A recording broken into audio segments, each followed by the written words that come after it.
Om Nithyananda Paramashivoham Om Nithyananda Paramashivoham Om Nithyananda Paramashivoham Om Nithyananda Paramashivoham Om Nithyananda Paramashivoham Om Nithyananda Paramashivoham Om Nithyananda Paramashivoham Om Nithyananda Paramashivoham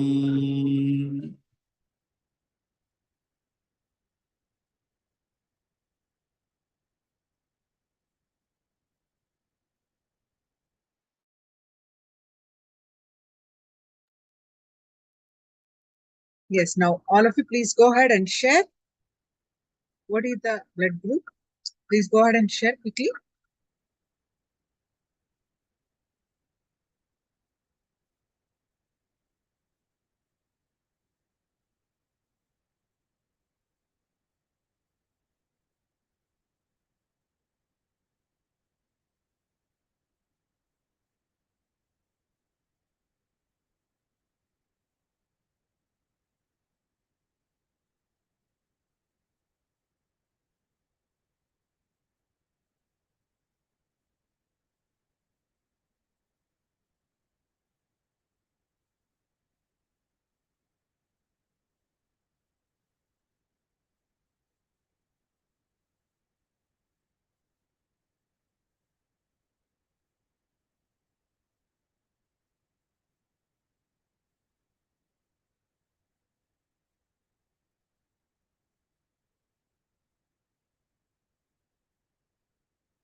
Yes, any others? Yavu and all others?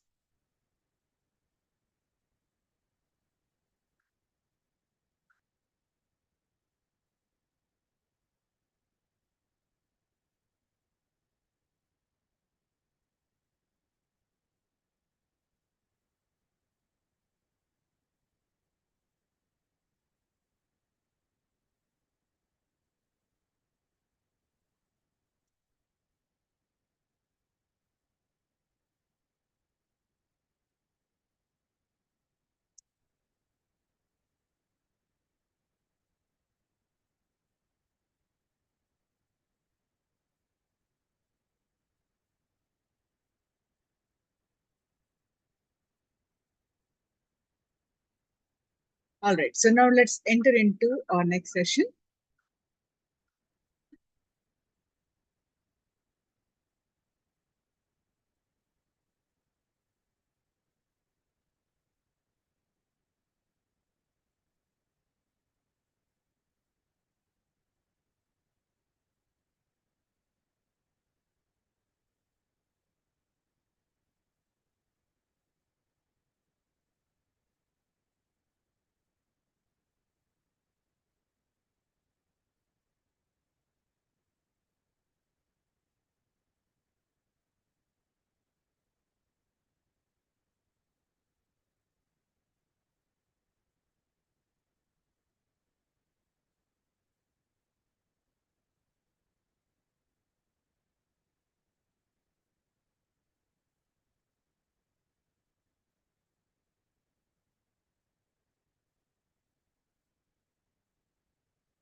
So cosmic revelation on achieving good health.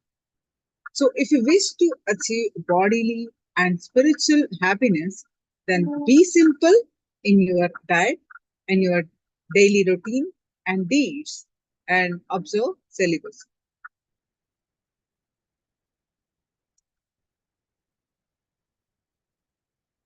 Like how when the trees are uprooted from their roots, they won't grow back.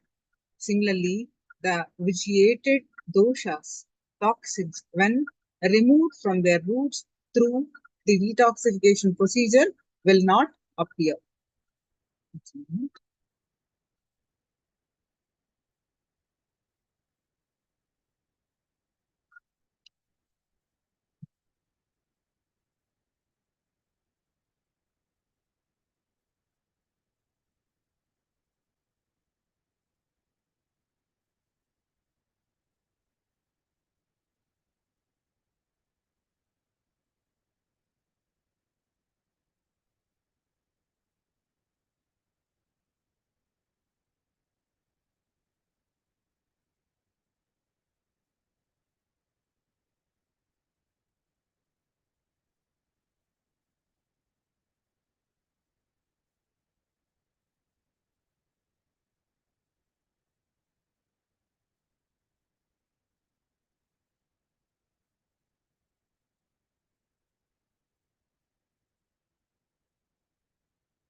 So, how diseases are formed?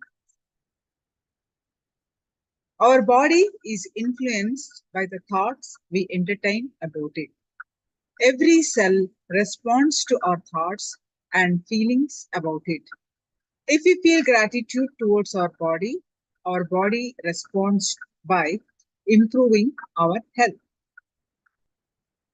If we hate our body responds by shrinking with disease. When you create more thoughts inside you through worry, the load on the navel region increases. It is from the navel region that thoughts or worries arise. There is an energy center in the area which is at the Manipuraka chakra. This energy center starts shrinking when the heaviness with the heaviness of worry. Worry is that habit that keeps us from living in our full potential and invites diseases into the body. Disease starts in the mind.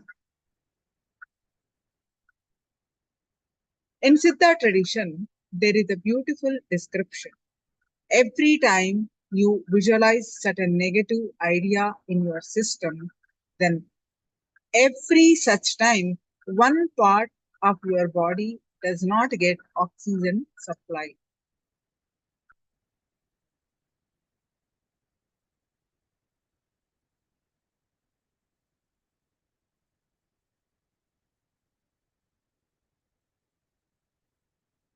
Some examples. Supposing you suffer from business failure due to some reason, how would you react? You would feel sad that you met with a failure, but you will not stop at that. You will allow all sorts of things to enter into your head. For instance, oh, that's my bad period. Everything I touch is sure to be a failure. I'm good for nothing. Why am I always so unlucky? And so on. This is negativity. This is the root of worry. 99% of our worries are never true, and it is just negativity that's all. Gradually, this negative chatter solidifies in your being and becomes a negative influence in everything that you do.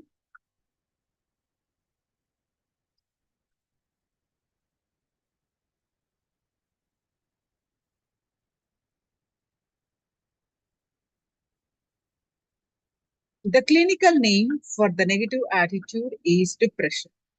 Some people are less depressed and some people are more depressed. The more you allow this chatter to consume you, the more depressed you become.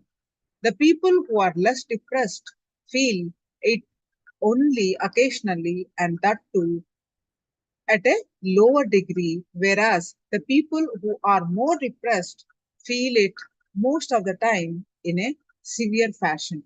But the current is flowing for both. So depression or negativity is nothing but a collection of negative thoughts which you speak to yourself. Once you allow such thoughts to enter into your mind, the same thoughts will keep playing back and every time you suffer a small failure. It will keep reinforcing this attitude. After all, worrying is only a highly reinforced habit.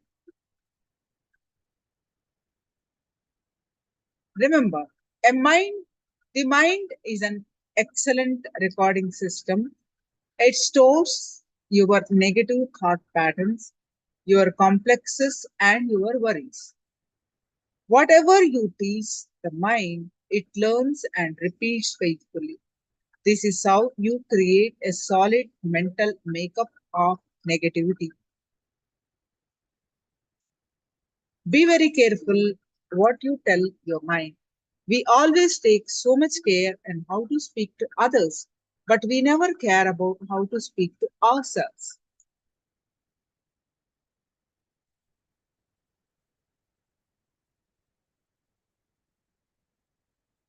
Just like poor eating habits cause cholesterol to accumulate in your arteries, constant worrying causes worries to solidify in your being.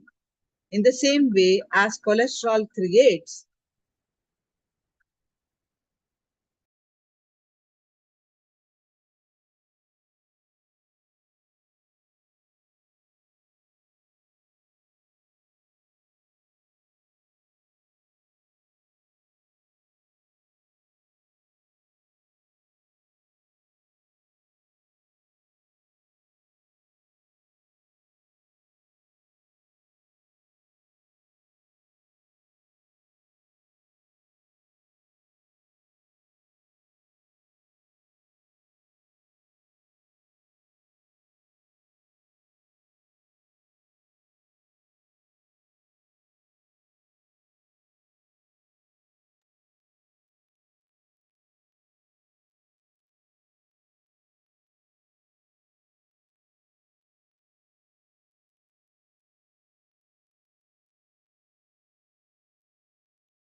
Over a period of time, worrying becomes part of your nature. It becomes an unconscious act. Even if you reason out your worries out, the low mood still remains. Why? Because all your worries, all your anger, you have suppressed over the years, and they are still there as an invisible layer in your being. Worry is a wave that rises from time to time, but depression is the water itself.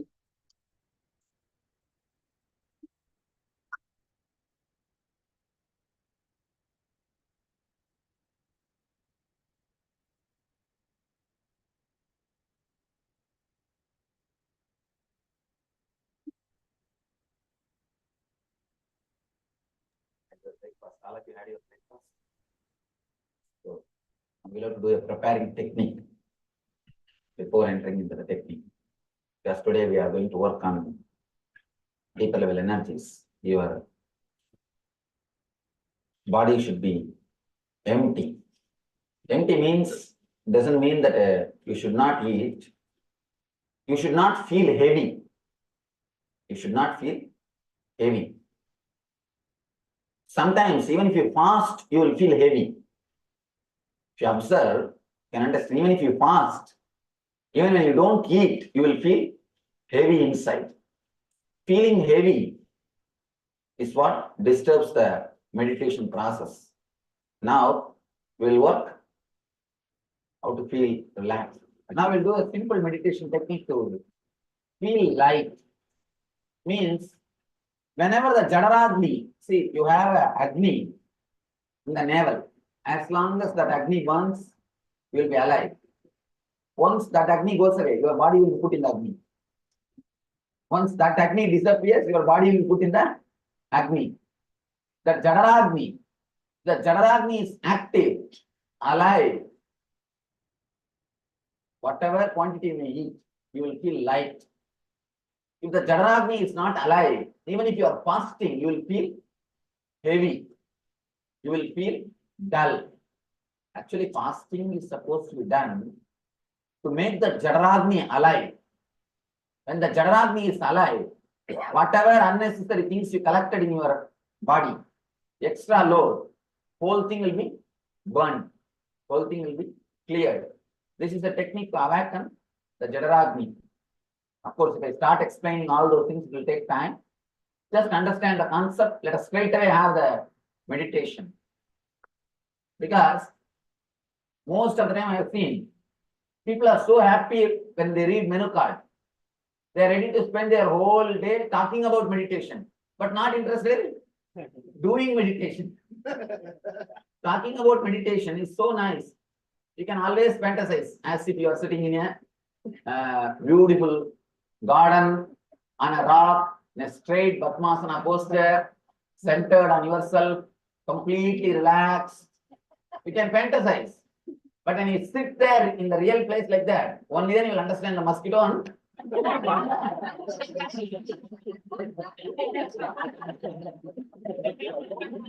all these things starts happening. So fantasizing about meditation is very easy. We all want to, that is why, see, why do you think that books are about meditation and CDs, cassettes about meditation sell so much? Because in the wrapper, there will be a beautiful photo. Somebody sitting and meditating. And immediately you start fantasizing. You will also, in a garden, beautiful garden, you will also sit straight and in the early morning, immersed in meditation. First of all, early morning, getting up, you know. When it comes to reality, then we understand it's a pure dream. That is why people enjoy talking about meditation. Do not want to do meditation. Here, all I am trying to do is do opposite. Enough, I spoke 18 days. You all heard, 90% of you heard. Enough, you heard. Now it is time to start meditating. Actually, in the temple itself, my original plan was every day to do at least one meditation. But they were not able to remove the chairs. They said that I do not know about the auditorium. Suddenly, later on, I discovered the chairs cannot be removed. Then I said, then we won't be able to do many meditation techniques. One more thing that after I started speaking only, I understood so much is coming out. Just like you all heard the Gita, I also heard Gita. Don't think I spoke. Just like you all, I also heard. And so much is coming out. And I thought, all right, let it come out. So, many people are coming and telling me, Swamiji, we never heard Gita like this. We are studying Gita for so many years. We never think that Gita can be explained so well. I thought I also never thought Gita can be explained. Not only you, I also thought the same. After I started speaking only, I understood so much can come out. And even, of course, even now, I spoke only maximum 6 to 7 slokas every day. Every day I touched only 6 to 7 slokas. Means 18 into 7. 126 only. Totally Gita is 700 sloka. In that 700 only 126 sloka is touched. Only 126 we touched. We did not go into all the slokas. Anyhow, what I am saying, I have spoke enough. And even if you want to listen or read, there are enough of books. There are enough of books, enough of DVDs. Why to waste time unnecessarily reading all those things? Reading and listening to all those Gita lectures you can do even when I am not there. But meditation can be done only when I am there. So let us use the time maximum. That's the reason I'm continuously putting into meditation again and again and again. So even if you want to learn some concepts, see, learning some concept, reading some ideas, getting some more intellectual knowledge, these are all good. But do it when I'm not there, in your house or some other time. When I'm here, I wanted to use the whole maximum time to meditate. Now let me give the instruction. 2 steps. One is sit in Vajrasana. Yes, this is the posture. Please sit in this way. If you have a little pain, if you can't sit, don't bother, continue to sit. It is a good thing. Actually, once in a while, little the tapasya is good actually. Body will be tuned. Body will be prepared. And the next step is visualize there is a fire, Agni, in your navel center. And awaken that Agni.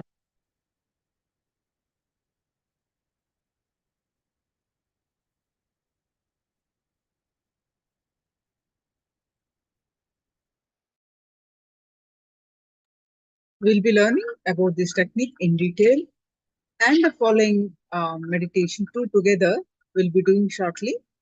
Further,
So you become what you believe.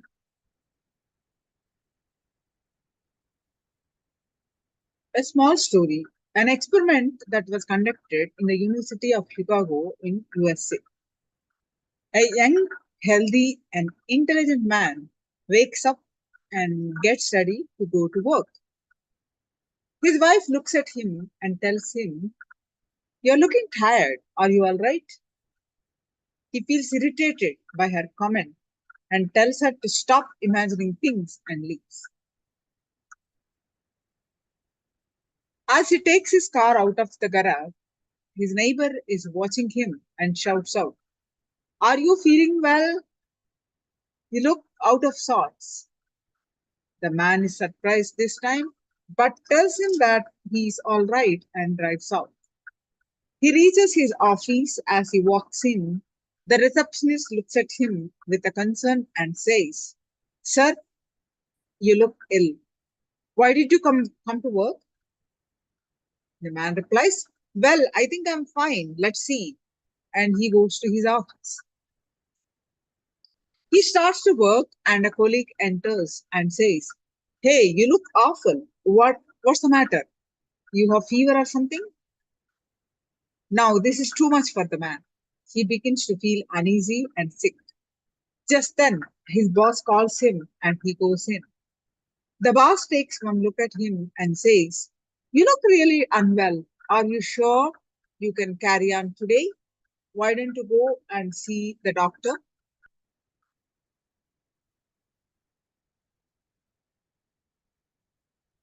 The young man has had enough. He feels positively ill now. He says he would like to go to home and leaves. As he drives home in his car, he feels his temperature rising. When he reaches home, his wife is surprised to see him back. She reaches out and touches his forehead and finds that he has high temperature. The man was healthy and happy in the morning, become actually sick by afternoon. And how did this happen? How did he become sick? Just by people telling him that he was sick. The people were set up to tell him same thing again and again. This experiment was conducted and several people, and all the people fell sick at the end of it. Your health is a result of all that beliefs you have about your health.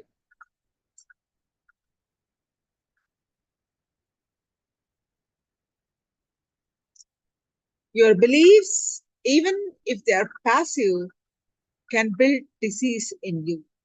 So, your health is just an expression of what you believe as you.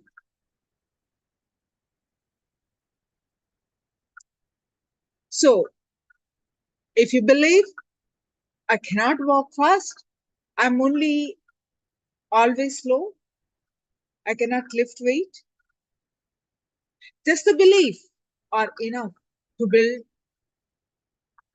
uh, bad cholesterol in you.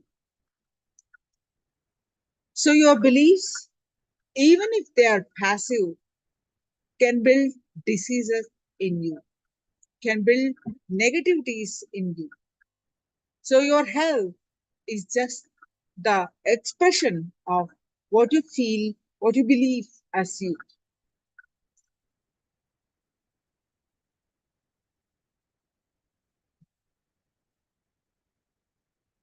So our body is guided by our beliefs, faith, and our positive and negative emotions.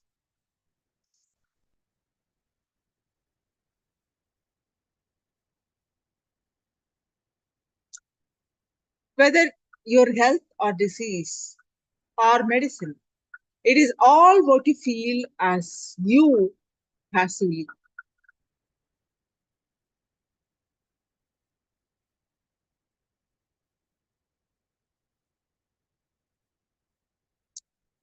So now let's do one activity. Look into your life and describe in detail the major fears that you experience in your life related to health, both physical and mental health.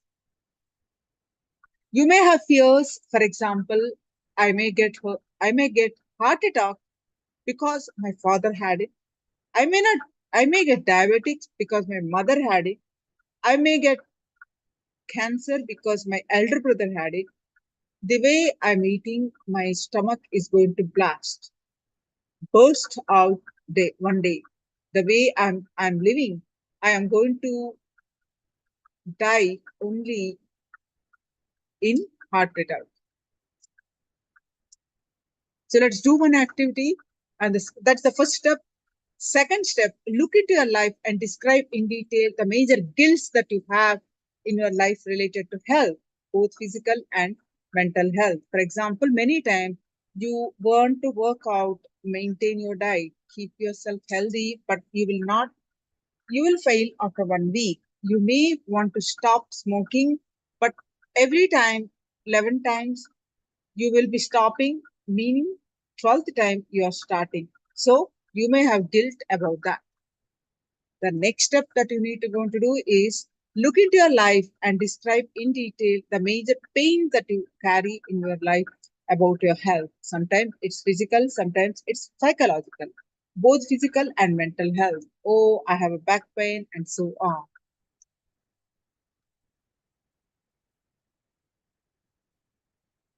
Next, look into your life and describe in detail the major worries that you have. So let's do this exercise clearly, step by step. Let's move on. So first step, break your passive beliefs. Look into your life and describe in detail major fears that you experience in your life related to health, both physical and mental health. So please go ahead and pen down.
So have you all done with the exercise?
Yes.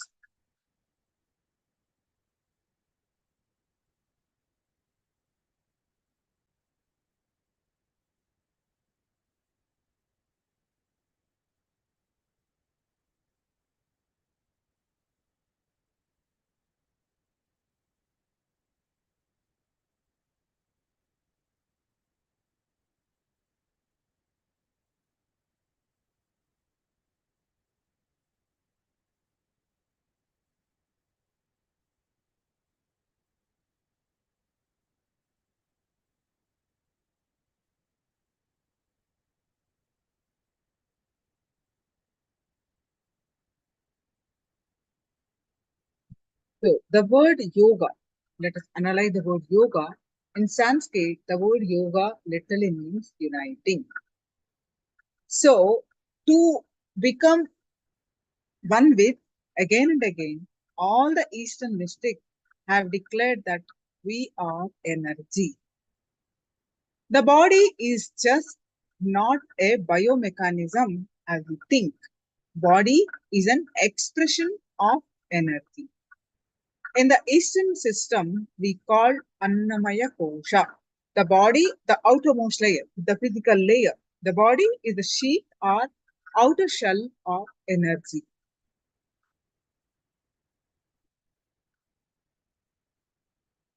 We are energy. We are something more than what we think we are.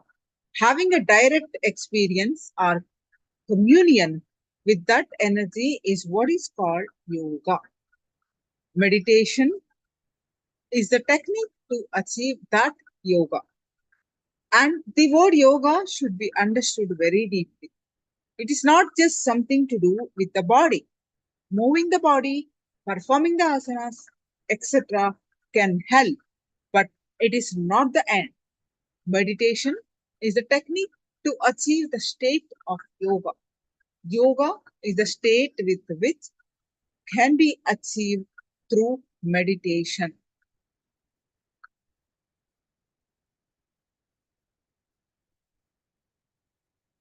Meditation and medication both have healing properties.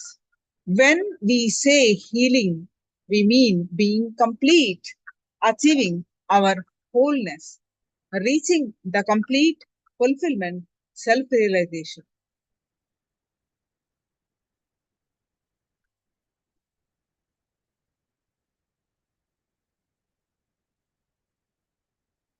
We are made to believe that self realization is difficult, but it is not.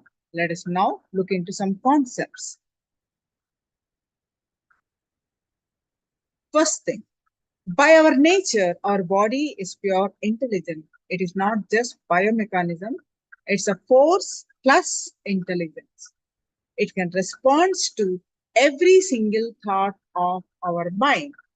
It is created, maintained, destroyed according to your thoughts. You are the creator, preserver, and destroyer.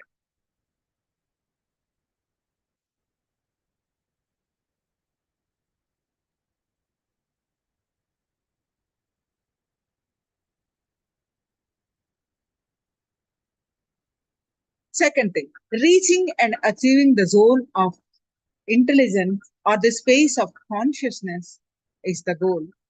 It is the purpose why you have taken the body. Body is alive and functioning just to reach the state in which one can experience deep, restful awareness. You can experience this deep peace, bliss, by which statement I mean the very purpose of your existence is to achieve the ultimate experience of your consciousness, the ultimate bliss. Third thing, it is not difficult as we think. So, what are the hurdles then? Where are we missing? Again and again, how in spirituality, each one of the masters do not agree that they have their own revelations and experiences to share. But in this one concept that we are all ultimate consciousness and energy.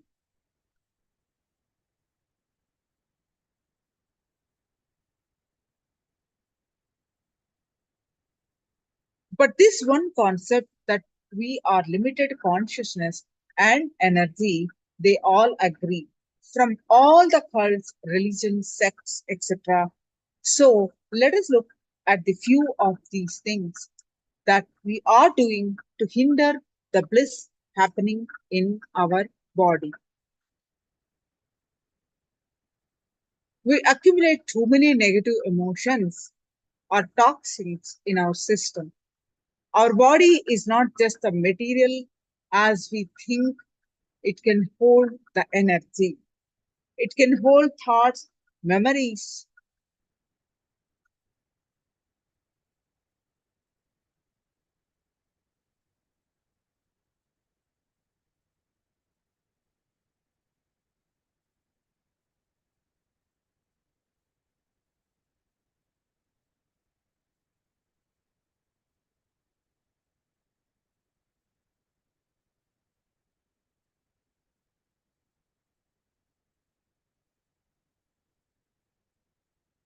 So that's why we are not able to alive like like the kids.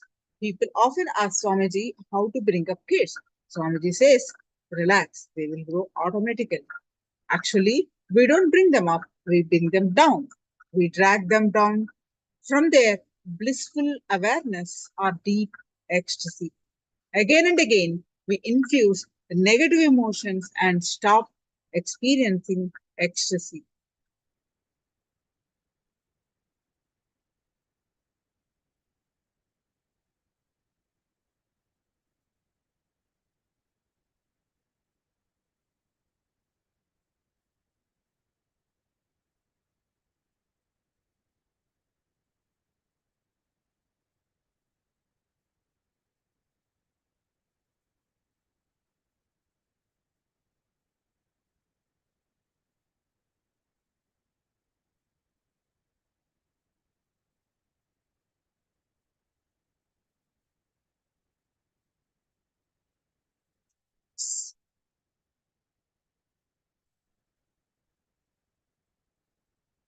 So when we drop worries, we experience timeless awareness. Let's understand this more.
First, let you look into yourself for 5 minutes and this meditation, this technique of Mahadeva in 2 steps. First, let you look into yourself for 5 minutes and try to pen down, not for anybody else's sake, just for your sake. Later on, destroy that paper. Let nobody see that. Pen down in how many major ways you are uttering the words knowingly you can't be cornered, or knowingly that you can't stand up for it. Let you take few minutes to upset, to burst all the balloons which you are having in your inner space, ugly, dirty, cancerous growths. Touch all of them and poke all of them. Let the pus come out. Then, second step, the technique itself. First step is like washing your clothes. Second step is like ironing it. Second step, visualizing some word. Then staying with the feeling of that word. Then relaxing even from feeling. Even to do this technique, honestly, you need to understand how many ways you associated lies around every word. If you uttered 10 times, I love you, to somebody without having the honest love, that word has lost its meaning for you. Afterwards, even you try to love somebody, that word will not have meaning or feeling.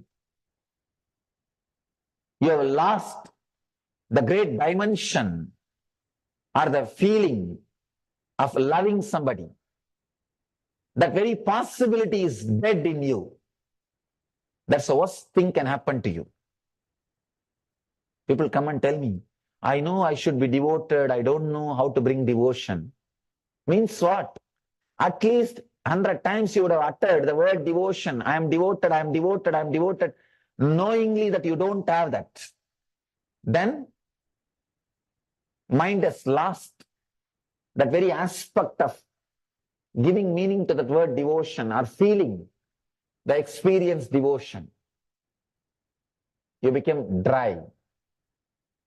Do not utter the word knowingly you can't stand behind it. If you utter, you lost that dimension in your life. You are done with it. You are done with it.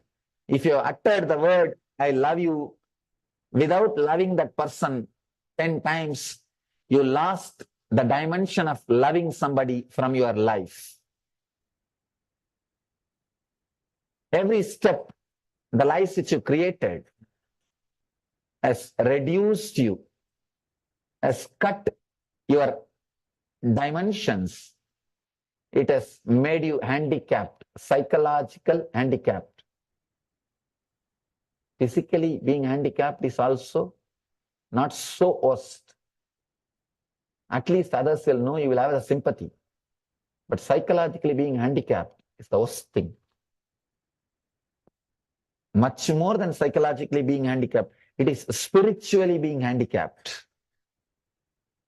If you can remove all these lies which you uttered and created your personality and purify yourself, this is what I call tapas.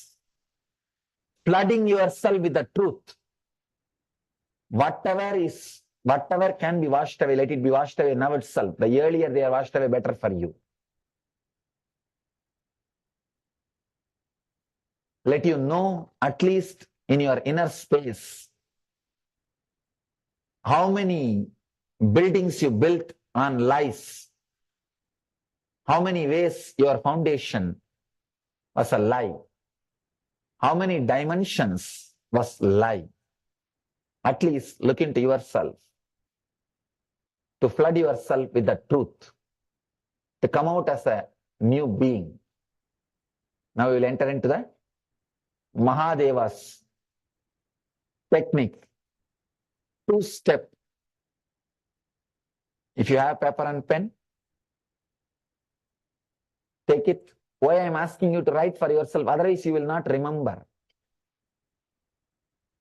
If you don't have paper and pen, at least sit and count so that you will remember how many places, how many spots.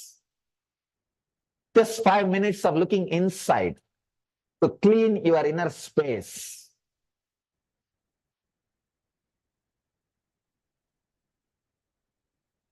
Then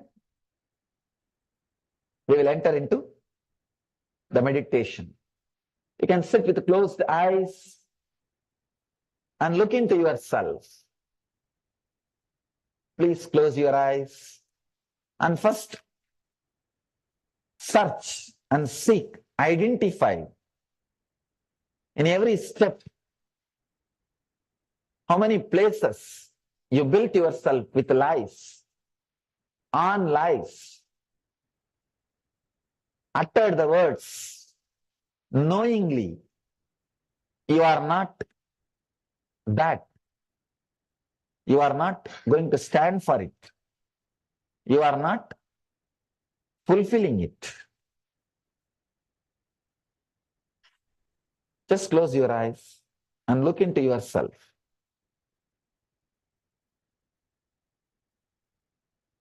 How many places you use the word knowing you don't mean it.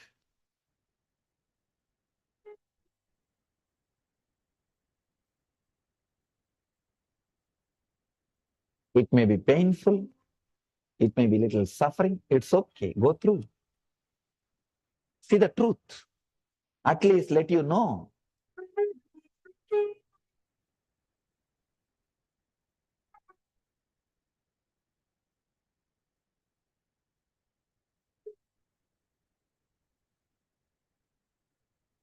After all, no need for anybody else to know. Let you know at least.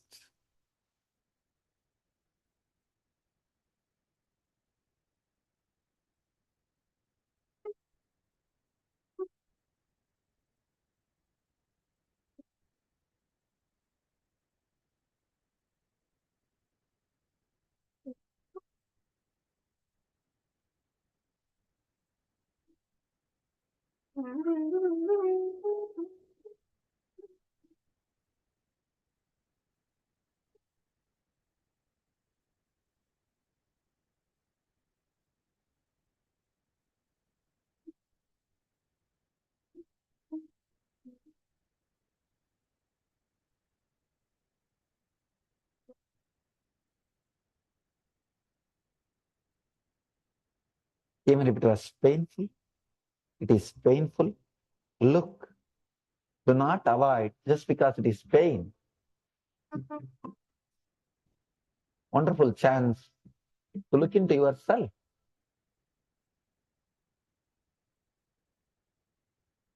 At least know in how many places you built your life, your identity based on lies.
It's a beautiful opportunity for self-analysis, to look into yourself, to do the introspection.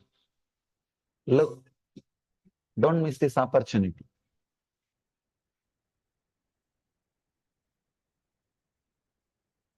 Whereon you use the words without knowing the meaning, without meaning it.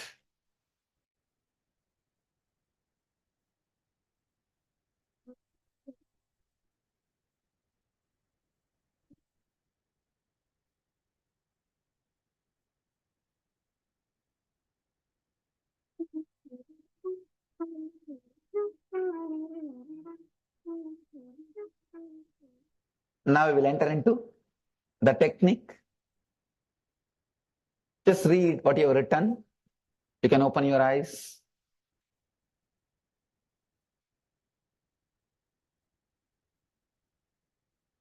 Just wanted to give you a few minutes to look into yourself.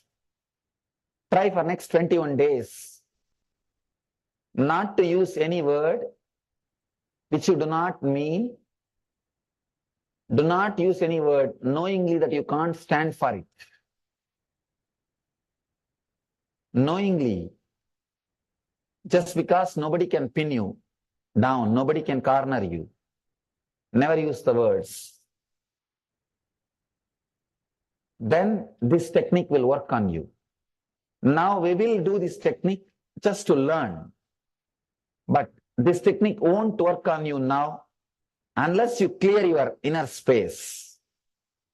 Learn so that you can start doing it after 21 days. Let me teach you the exact technique. Visualize a word like love, or joy, or bliss. Even the negative words are okay, whether positive or negative, any word. Visualize a word. First, visualize it with a letter. Love means L-O-V-E. Then next, drop the visualization of the words, letters. Just be with that feeling. Concentrate, put your awareness on feeling. Third, drop even the feeling and just be with yourself. Step by step, if you do, you can do it beautifully. I'll guide you. We can start. Please close your eyes and sit.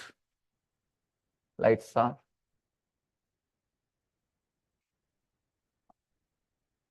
Sit in a very relaxed way.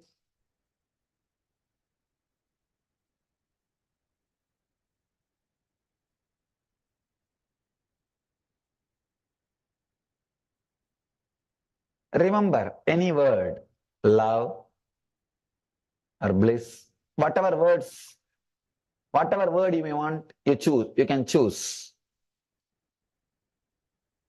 Whatever word you want, you can choose. Visualize that word as letters. Be with that visualization of letters.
Now,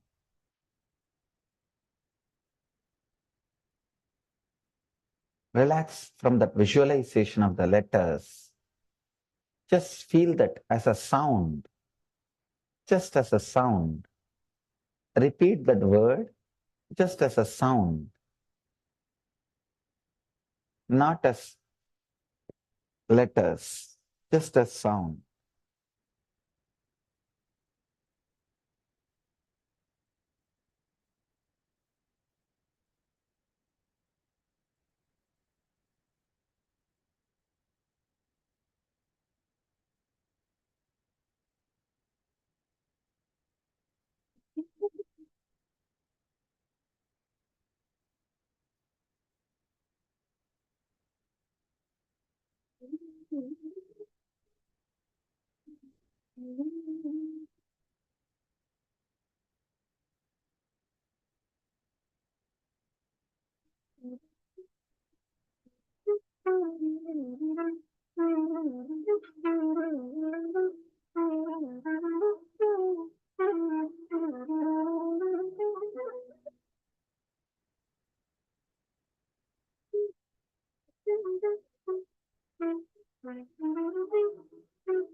Relax from sound also. Just be with that feeling, what that word means. Just remember only the feeling. Neither the letters nor the sound, just the feeling.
Now, relax even from feeling. Just be silent. Do not create a thought of letters or the sound or the feeling. Just be.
Try this technique after caning yourself.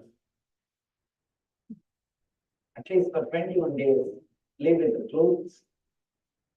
And after you clean yourself, try with this technique.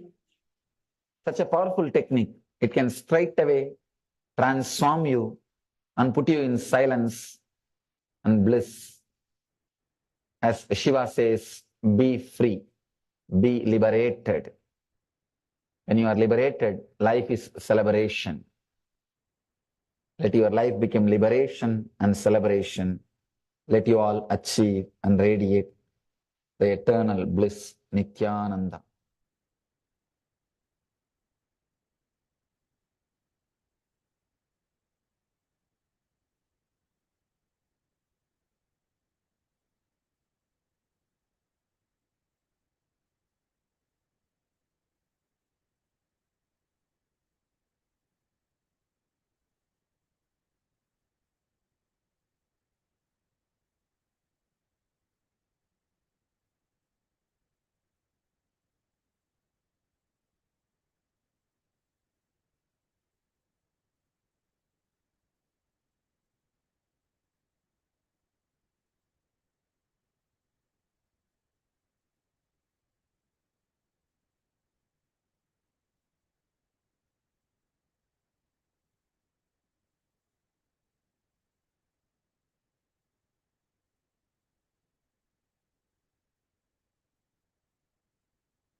meditation.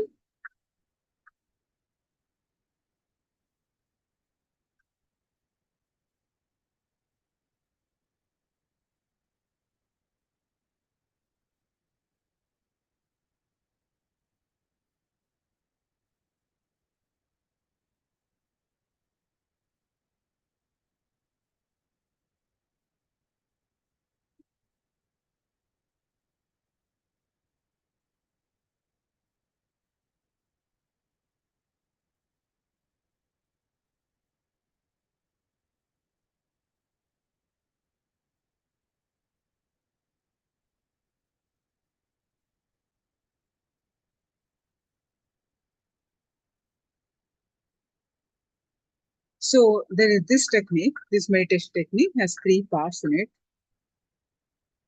Total time duration is 30 minutes.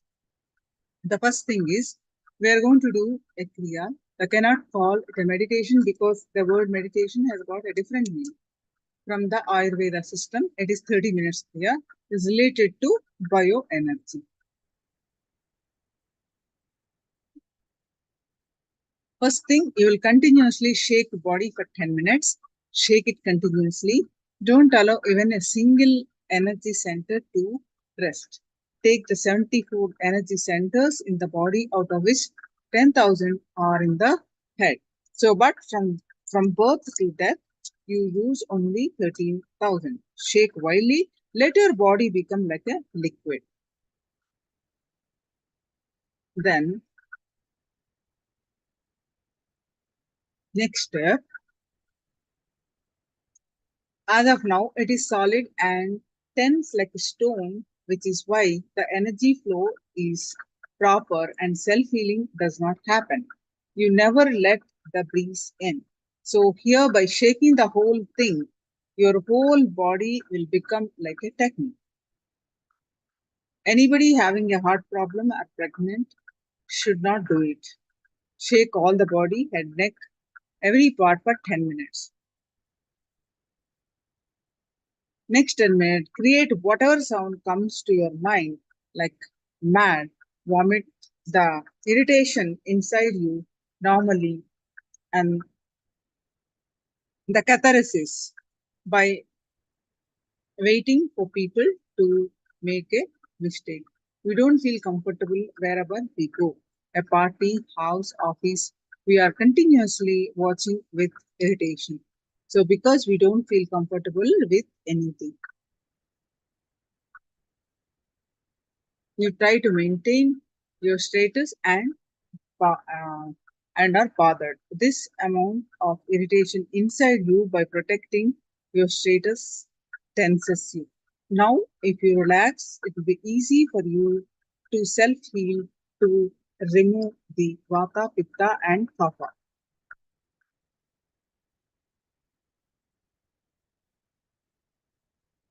All these three are related. Pitta is related to visualization, Vata related to verbalization, and Kapha is related to consciousness. So that's why if your Pitta is imbalanced, you can't visualize properly. When you think, why do you see 2 or 3 forms? Because the Pitta is imbalanced.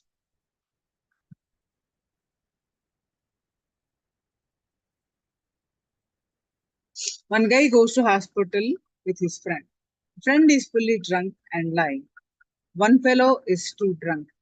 Doctor asks the first guy who is lying, "What is your name?" The guy replies, "Are you seeing animals all over the room?" The guy replies, "No, no, no. I don't see anything except you." Doctor says, "Okay, you're all right. You can go." The friend tells the doctor, "Please do something. You and I know that the room is filled with animals." When your idea when your pitta is imbalanced, your visualization and the clarity of thinking is imbalanced. When you are irritated, the same way you imbalance your pitta. Now empty your irritation and that you're carrying. So one more time, shake the body first 10 minutes, vigorously. Next 10 minutes, verbal catharsis. Final 10 minutes, sit silently and observe what is happening inside you. You can't get anything just by words. Let us work on ourselves. Now let's get ready to do this first meditation to balance the Vata, Pitta and Kapha.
You can share your experience.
Yeah.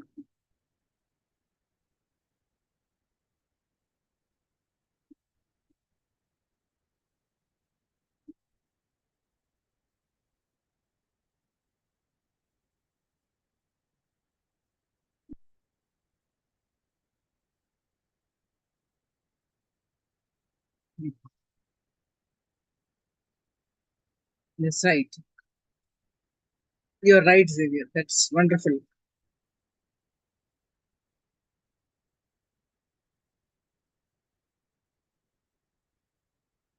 Yes. Now,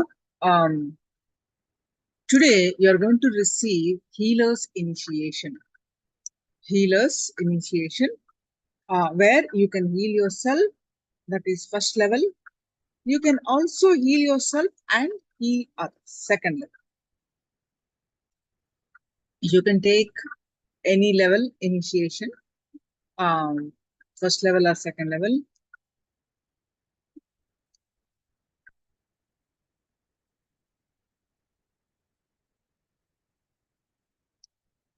The second level means heal others means you need to have a food restrictions. So basically, like you cannot eat non-vegetarian food. So I'm going to explain to you about that today. You'll be learning the healer's initiation also.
Now we are going to learn about the healer's initiation, and after that I'm going to explain more on that.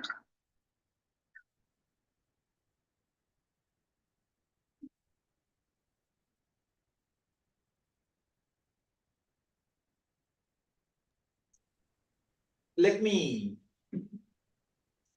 give an important base few points. This healing initiation is mainly for direct enlightenment. Understand, healing is only secondary. As a byproduct, the energy heals. But as a main thing, all of them, you are a healer.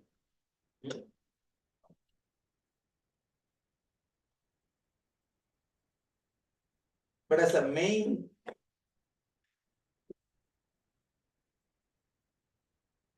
effect, or as a main thing, it is towards enlightenment.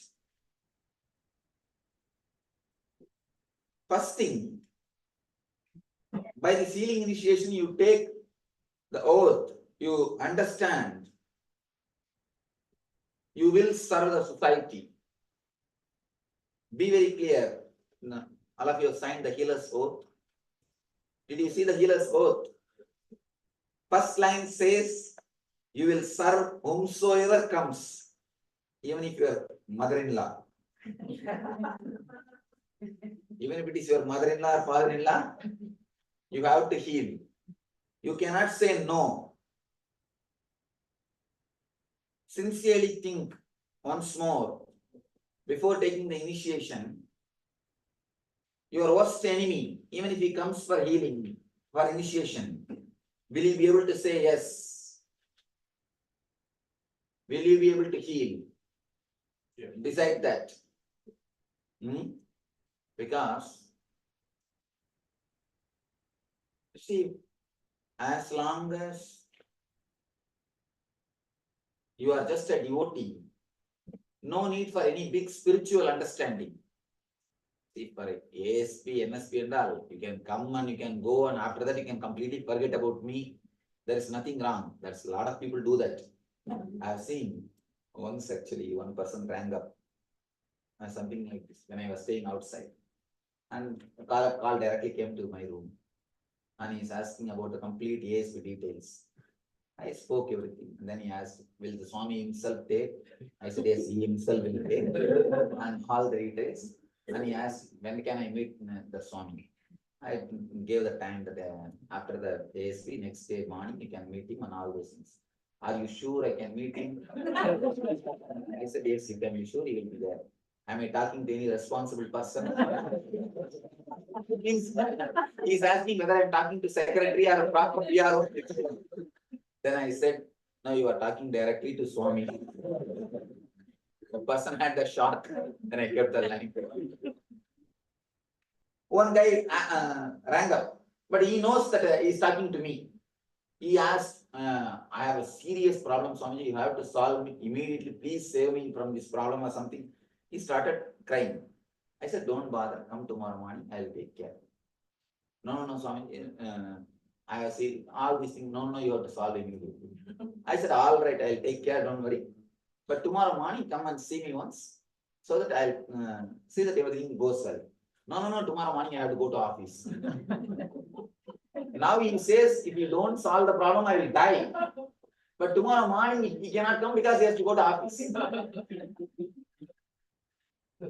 So people play with word. Now, healing initiation, with healing initiation, you can't play with words. Understand? You are taking a very high, important step. Very high, important step. Just because you get easily, don't think it is cheap. If you understand all these 4 or 5 diagrams, all of you understood all these diagrams which is explained here. This Anandagandha Chakra means the Anandagandha initiation, the healer's initiation, is the unique gift by me to the planet Earth. to the whole human consciousness. As on now, nobody has spoken about this energy and nobody has given this initiation. We can be proud of this one thing. This one thing is purely our contribution to the evolution of consciousness, to the humanity, for making them grow spiritually or helping them to enlightenment. It's a straight path to enlightenment. I wanted people to understand more mature way the importance of what they are receiving.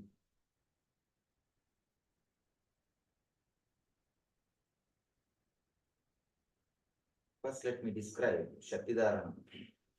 Let me read the instruction. Understand. Stand on your knees and balance yourself well. Please don't sit on your haunches. You have to maintain a standing Vajrasana posture. You have to stand on knees. Let me read out the procedure.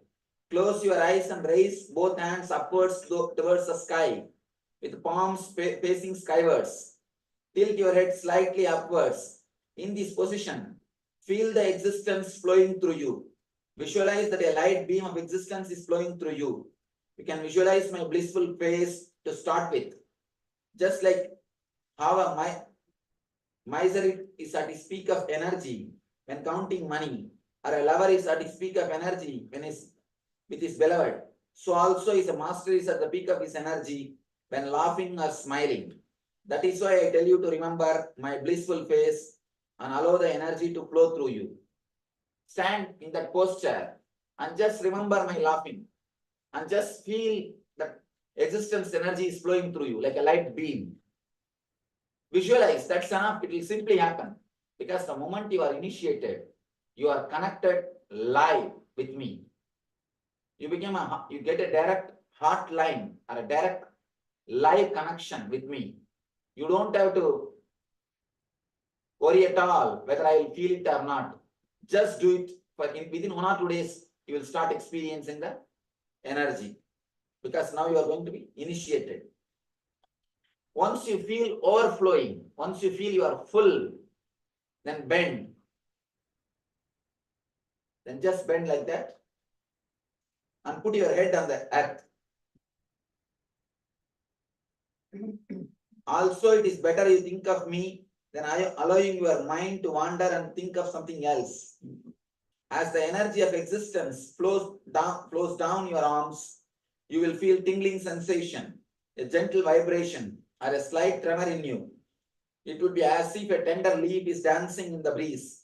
Just allow the tremor to happen. Help the tremor and let your whole body vibrate with energy. Just allow and help whatever happens to happen. You might feeling the merging of the earth and the heaven, above and the below, male and female energies. You might feel that you are floating and merging. Drop yourself completely. There is no you. You have simply dissolved. Allow yourself to merge with existence. After 2-3 minutes, when you feel that your being is completely filled with the energy of existence, bend down, rest your elbows and kiss the earth, or at least let your face touch the ground. You become a medium or a passage for the divine energy to unite with the energy of the earth. Allow all your energy to dissipate into Mother Earth. You may visualize my feet when in this posture. Now, understand, when you visualize, when you do this, receiving the energy, you can visualize my face. When you bend and dissolve, you can visualize my feet. It's actually directly connecting with the Guru's energy. These techniques are tantric techniques. The meditation from Tantra, very powerful technique. Straight away it will connect you with the master. That is why I tell you, if you don't feel that you are qualified, you are mature, especially this vegetarian and all, better don't take initiation. One more thing, if at all at some place, if you have taken non-veg in some meeting or some party, if you drank alcohol, from that day stop healing. Don't do the Shakti Dharana or don't do healing. After that, you can meet me. If I initiate you again, then you can do, but never escape from the rules, because these meditation techniques are so powerful. Straight away you can talk to me. Straight away you can talk to me. These meditations, just as you hear my voice, you can hear my voice from inside. You can hear my instructions from inside. Once you are initiated a healer, any trouble at any time you want me, just hold the mala. Remember, I'll be there. Please be very clear, when I make these statements, I mean it. I'm not just making as a statements, I mean it. But you also need to be pure. You also need to be pure to be a qualified, worthy instrument. You also need to be pure. Even now, you have a chance. Think once more. If you want, your money will be given back. Try to escape. Visualize. Be very clear. Can you do it? That thing. That's an important thing which you need to understand. But if you have taken initiation, keep it. Because it's a very powerful initiation. Not only very powerful initiation. Now you accept me as a guru. I am committed. Actually, there is a vow guru and the disciple will take usually. Of course, in the higher level initiation, in Acharya initiation, I make them to take all these vows. The healing initiation, I don't. Let me at least explain the vow to you. The disciple says, till I leave the body, I will work towards enlightenment. And the master says, even if I leave the body, I will not dissolve till you are enlightened. Even if I leave the body, I'll wait till the disciple becomes enlightened. So it's a very big commitment. One more thing. Usually when people come to me, they will have their own doubts. All possible nonsense doubts. And if they have gone to some other Swami, Guru, and if they are cheated, if they don't feel happy with that person, they will have the same doubt on me. They will have the same problems with me. They will bring their same mind with me. These are all you can have till ASP. If you have all these things in ASP, no problem. There, we are not committed. We are just meeting each other. We are saying hi. You can say bye. But now, you are entering into a next step, not next step, the deepest step. Here you can't straight away say hi, bye. Here you are taking a clear, I am taking a commitment of liberating you. Or I am taking a commitment of your whole responsibility. At every point, I'll be with you to take care. I'll be up there to answer. So I became very big. I take the very big responsibility. So now, before taking the responsibility, I want you to know that you are taking a very big responsibility. You are taking a very big commitment. So let you be very clear. And one more thing, usually people, when they attend an ASP, because they do all these 7 meditations and sing and dance, and they will be in high ecstasy. They will be in a high energy. For 2 days, everything will be okay. Just like I have not seen a Swami like this. He is God himself and all these things. After 10 days, everything will become bush. Like a air balloon or air pillow. Usually, all their inspiration will go away. Then, this Swami, he came and taught something. Why should I drop non-veg? And it's so tasty. Why should I drop alcohol? This is my lifestyle. We think something and all the vows, what happens? Flies in the air. Think all these things. Will you be able to be so solid in your spiritual commitment?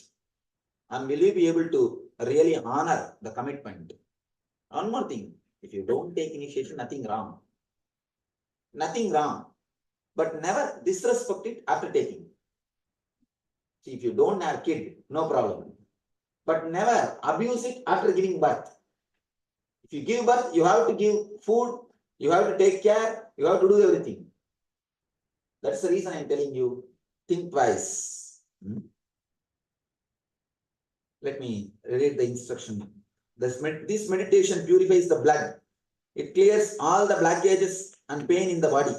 It actually purifies the energy flow, just like a blood flow. All the blockages and pain in the body, all troubles related to backbone would simply vanish by doing this meditation. As the energy goes straight to the Muladhara chakra, which is at the base of spine. See here, straight away the energy travels from Sahasrara to Muladhara. Straight away all the blockages are cleansed. Doing this single meditation is equal to 10 ASP. But the problem is this meditation will work only if I initiate you. Without initiation, anybody reads this book and does the meditation will not work. So directly, it's like a telephone. Only if the government connects, it will work. If the connection is disconnected, even if you have a telephone, it won't work. So it's a pure energy connection. And one more thing, never show this book, never leave this book for anybody else. It's only for you. It's purely for you, you alone. It can neither be reproduced nor can be circulated for others. It's purely for you.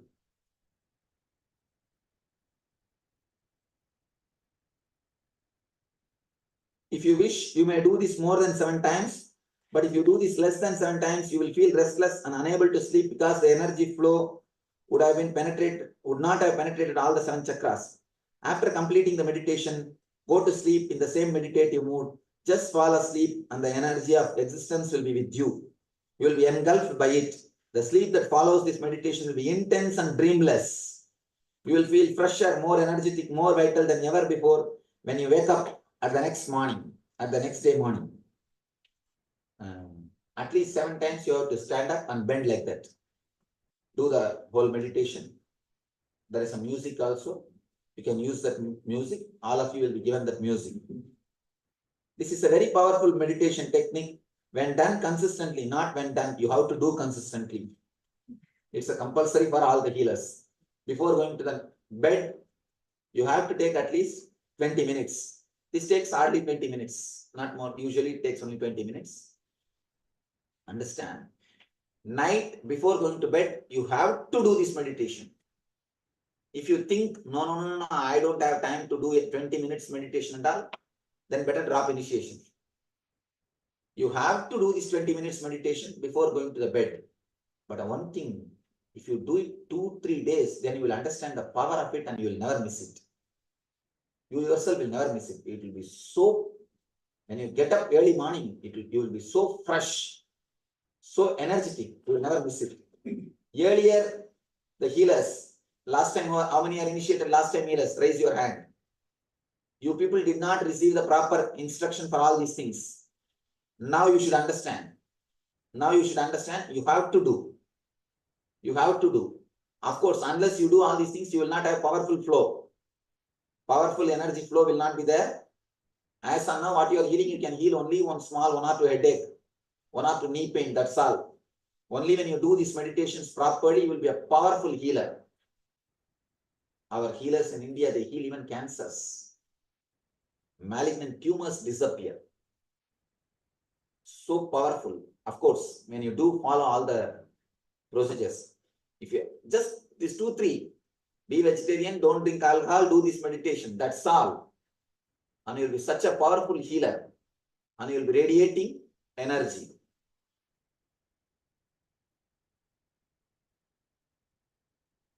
This powerful technique, when done consistently, will transform you completely. A new life, a new meaning, a new truth will start flowing into you.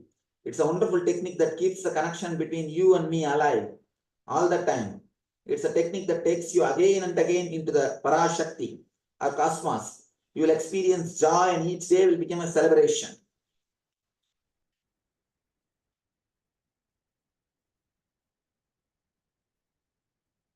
For healers, it is enough if they practice the Anandagandha meditation for 20 minutes in the morning and the Shaktidharana meditation in the night. These two are enough. Nothing else is necessary. Morning when you get up from the bed, before coming out of the bed, sit and do 20 minutes Anandagandha. Anandagandha means that it is very clearly given here. The instruction is given. Below the Anahata, above the Manipura, in this area, just remember me and relax. And you will fall in the Anandagandha chakra automatically. When you are initiated now. That is Anandagandha. Morning, the moment you get up from the bed, do Anandagandha meditation. Night, before going to bed, do Shaktidharana. That's all. Nothing else is necessary. These two is enough. And I always tell people, try to bring more and more love and peace in your life. Healing means, it doesn't mean only that when you heal others, you will care and love for others. 24 hours try to be more loving, more gentle, more sensitive, more compassionate, more caring. Allow the love to penetrate your life completely. Stop fighting and nagging in the houses. Stop the fight and nagging in the houses. Stop fighting with your spouses. Stop this domestic violence. And of course, I have to update this book. I'm going to give that also as one of the conditions. You cannot do any more domestic violence. In the harassing your wife or harassing your husband, harassing your kids continuously in the house. And then how can you be a healer? You can never be a healer. Stop all this domestic violence. Be more gentle. Be more loving. Be more caring. Because healing means continuously you'll be radiating energy. Continuously you'll be radiating energy flow. Let me read this Anandagandha meditation. Anandagandha meditation, page number 55.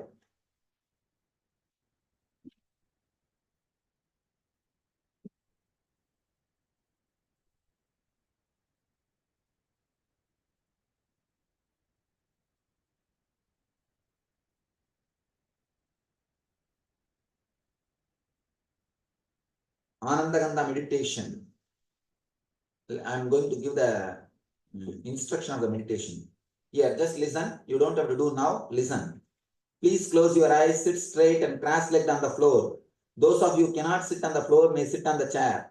Start visualizing Swamiji's laughing face in the region between your Anahata and Manipuraga, this area, which is the path of the Anandagandha chakra. Deeply meditate on that area. You will feel the energy flowing from that area. After you are initiated, you will feel.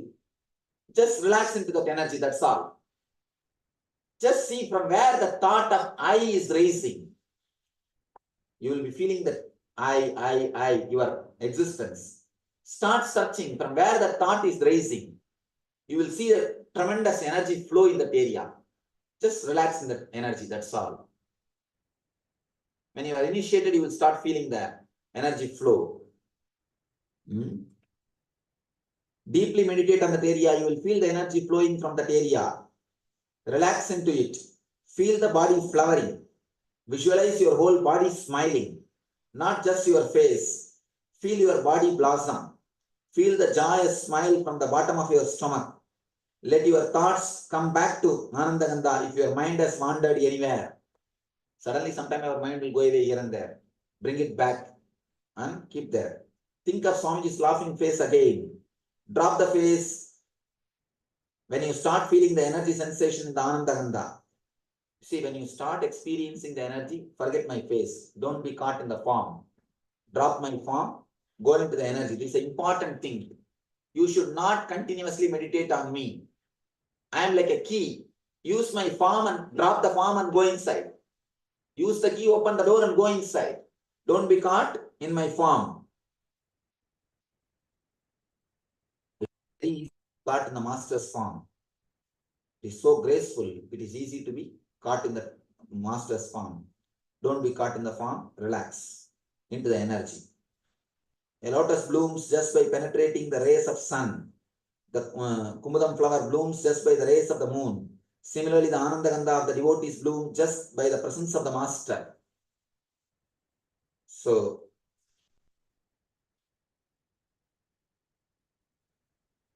and all of you need to have at least a small place in your house as a puja room. Puja room means like a healing center. Small place where you will keep these photographs and daily do meditation in that same place. See one thing, even for bathroom you have a separate place. Can't you have a separate place for meditation? Better have a separate place. That place will continuously have the vibration. Easy for you to meditate. It will be easy for you to meditate if you have a separate place for meditation. Other than the puja room. Now, if you have already a puja room, keep that in the puja room and do that. If you don't have puja room, better have one and keep the photograph, Swami's photograph there. You will be given now the photograph that you can meditate. You will be given a complete kit for a healing initiation, for a healing energy. Don't think it is just a chopstick. The moment it is energized, it becomes a healing stick. Don't start eating with it. So why do you need it? Why do you need it? Sometimes if you can't put your hand and heal, you can use this.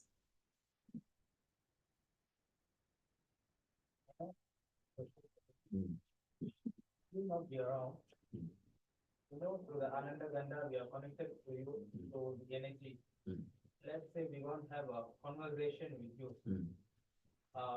Okay, you are not around. And you have said that this mala is like a cell phone for you. Are we supposed to talk to the mala, or are we supposed to visualize you in our mind? And no, just hold the mala and remember me. Immediately from your Ananda Gandha, you will have the solution. You will not even have the doubt whether it is my own mind speaking or Swamiji's instruction. If you have the doubt, it is your mind. You will not even have the doubt. Straight away you will have the instruction. Yeah, one more question. Can we add the tool that you're giving? For example, can we use a mala to place and then heal the person? Yes, you can use, nothing wrong. It's just a gift. When I give initiation, I have to give something in the hand. So, let me read the Ananda healing technique. The uniqueness of this technique is that it not only heals the patient, but also helps in your own spiritual growth. Outwardly, it is healing, and inwardly, it is meditation. Place your palms on the patient's chakra that is to be healed. The healer's chart and the chakra chart will guide you on which chakra has to be healed for which disease. Close your eyes and visualize my laughing face. This is the key, which will unlock the whole process initially for you. Immediately you will find the energy gushing forth from the Ananda Gandha chakra. Move deeply inwards and try to discover the source of this energy. Simply relax into yourself. Don't worry about the healing. It will happen on its own. Once you are relaxed into yourself, drop my laughing face and feel only the boundaryless energy. Continue as long as you feel the patient drawing the energy. You will sense this effortlessly. Your hands will automatically drop once the patient has had enough. After healing, do not say, let this patient be healed, etc. You might be interfering with this or our karma. Instead, just say to yourself that let whatever is best for the patient be allowed to happen. Let whatever the best for the patient be allowed to happen. That's all. Here is a chart for all the diseases, what you can heal and all those things. Never interfere in medication. You are not a doctor. Please be very clear. You cannot give medication or stop medication. Of course, doctors can do, but not healers. Healers.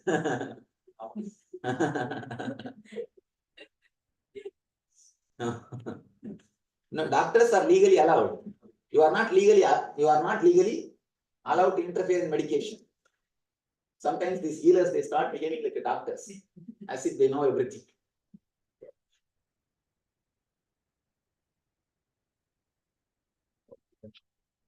Yes.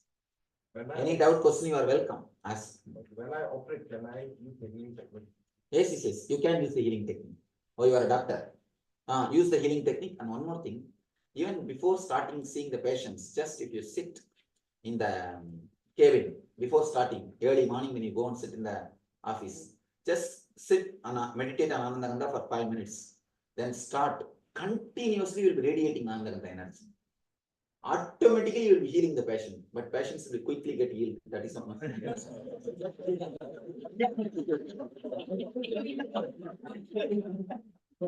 I do a fair amount of operations. Yes, you can use.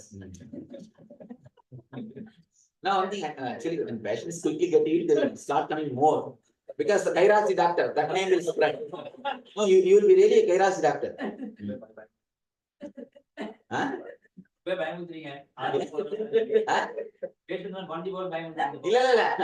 நிறைய வருங்க பொண்ணு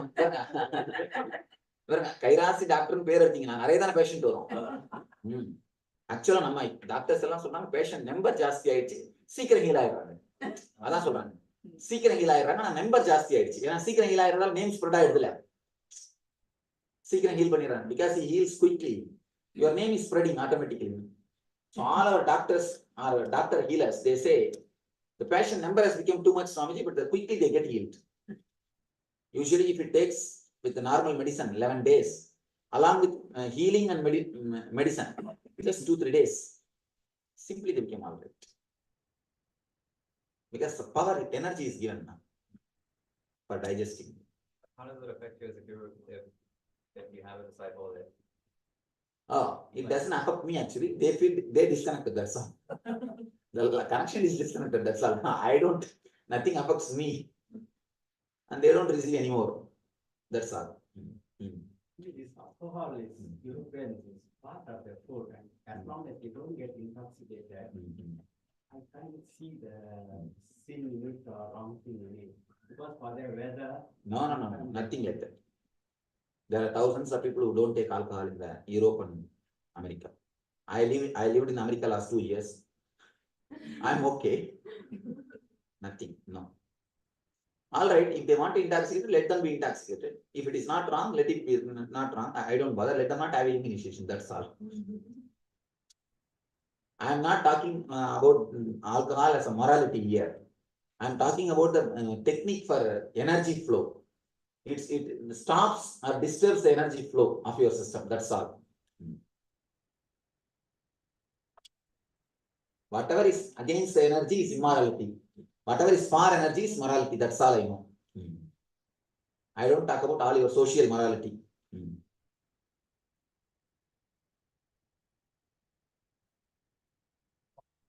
When we're doing healing, are we supposed to close the eyes or can try to read it? Usually, in the initial level, close the eyes and do. Later on, you'll be able to do even with the open eyes when you can master the energy flow.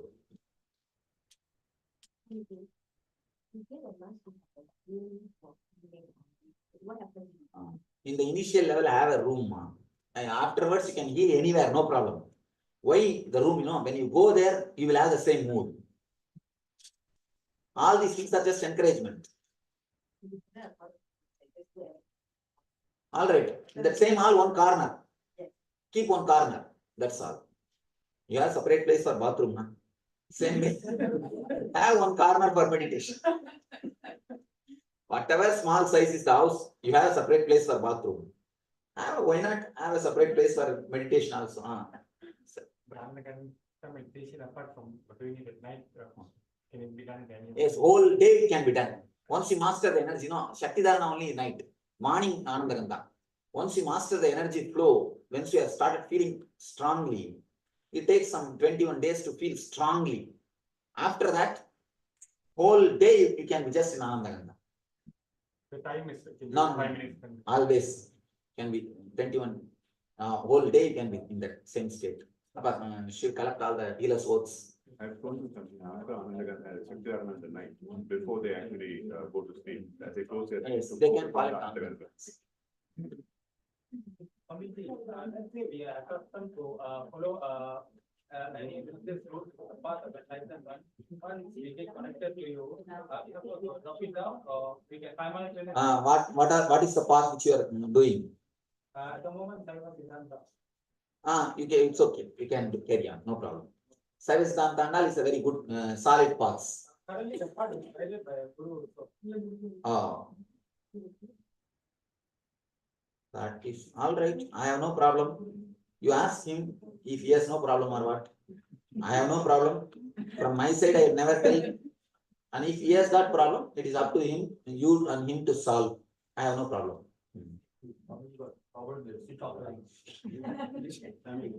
No.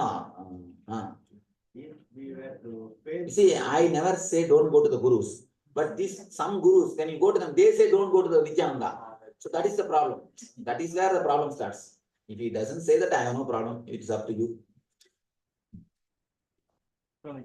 Is there any specific? Because they know that I am such a solid person. People whosoever come to me, they never go back to them. They settle with me. So that becomes a very big problem for them. I directly attack many people's business. But I have no problem. All my disciples can go anywhere and learn anywhere. I always tell people pluck flowers from all the gardens and make a beautiful bouquet and live happily. I don't say no, but you should take care of their side, what they feel. Is there any color of the dress to be worn during? No. If you are conducting a healing center for public, then wear white and white. Just have a respectful dress. Don't wear shorts and t-shirt and sit there. Yes. அதாவது நான் வந்து சைவமா இருக்கேன். ஆனா வந்து சில சமயம் business கடைக்கு போகணும். அதனால அசைவ கடையில வந்து சைவமா சாப்பிடக்கூடிய தன்மை இருக்கு. அப்படின்னா பரவாயில்ல. அது வந்து சரி, அப்புறம் வந்து சில சமயம் நீங்க வந்து நெகட்டிவ் ஆகும். அது என்ன சரி பண்ணியாது. அது சரி பண்ணலாம், ஒன்றும் problem. What if it's clear enlightenment? What if it's clear and being enlightened? Then don't become enlightened. What if then when you do healers initiation, the main reason is to become. Yes, then don't take initiation. That's the only way. What can be done? If you don't want enlightenment, why in the initiation? You say that you don't want to go to Singapore, then why do you get into the flight of Singapore? And you get into the flight, Singapore flight, and say, no, I don't want to go to Singapore, I don't want to go to Singapore. Then why should you get into the flight, Singapore flight? Anyway, that's why still I am not initiated. Desire.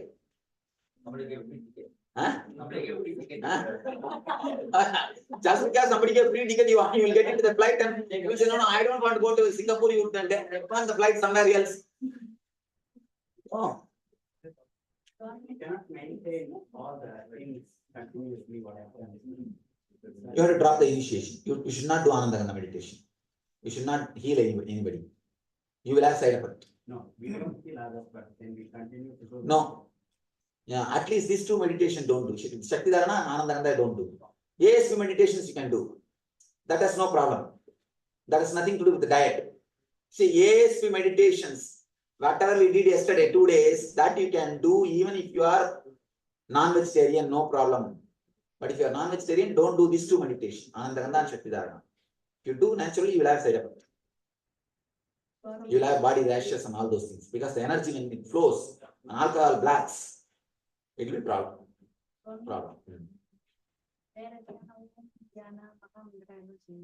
You can, no, but these two is enough. You don't need anything else. Whereas தேவையில்லை, இதுவே போதும். Is non-veg dead flesh or dairy as well? What? No, not dairy. No eggs. No, cheese and milk, okay. No egg. No egg, no mushroom. But what to do? Mushroom also disturbs the energy flow. That's all. I don't know, but I have not tasted it. I saw the energy, how it stops the energy, it disturbs the energy flow. Soya. Mushroom in Japan in the cancer treatment, there's a lot of products there. And that's what I say, as a medicine you can take it, but not as regular food, all these things. I did a very big research on all these things. After that only I came to all these conclusions, you understand. Before giving all this instruction, I tested enough with it. Honey is okay. Honey and garlic okay. Honey and garlic okay, no problem. Green chili also okay. You see, I don't take because it helps you to come out of depression. Means that if you don't take all those things, you will never get depressed. So that is why for the ashramites, I made that as a rule. We won't have a problem only when we are traveling or That's what to do. You will never travel more than me. I am managing every year 2 lakh mile I am traveling. 2 lakh mile every year I am traveling.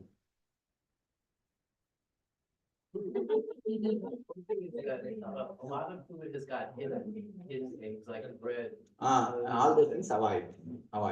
So you've got to be very careful with instructions and everything. Read ingredients. See, you always will read ingredients whether it is poison or not. The same way find it. You will not take anything and everything put into the mouth. Somebody asked whether they can cook non-vegetarian food. They can cook, but they can't eat. For whom you want to cook? Convert what? Then don't eat. That's all. When you start you can do a favor. A lot of people think that the kids needs to eat meat because there will be no energy. No. Don't give non-veg to kids. What about urine therapies, like drinking urine? Is that okay? What? Drinking? Urine? Drinking urine? No. In this article, you say that saying my Swamiji is not ego. It's not actually ego. Because I will never let your ego grow. When you come near, when you boast all over the world, my Swami, and come near, I will give you a big blow. As long as I am alive, I will never allow your ego to grow. I will nicely kick you. When you come near all these things, you will understand. Ask these guys, they will tell you all the stories of kicking. Can we apply to difficult situations if it's in business or in business? Yes. Just think about it. Yes. Remember the master, Ananda Gandha, that's enough. All right. Now, please come one by one. You will be initiated. I'll touch your Ajna Chakra. You will feel, I will be touching your Ajna Chakra, but you will feel in this area something like a drill bit being inserted. Don't be afraid that Ananda Gandha Chakra will be opened. Initiation will happen. So don't be afraid. I'll touch your Ajna only. Your third eye only I will touch, but you will have a sensation in that area. Don't bother. It will not be too much. I'll manage. It will not be painful.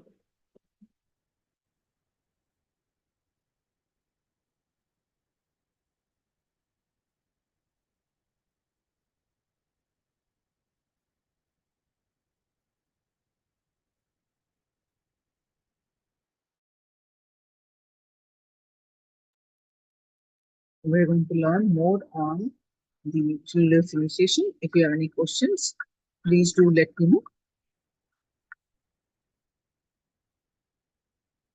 And today we are going to receive the healer's initiation.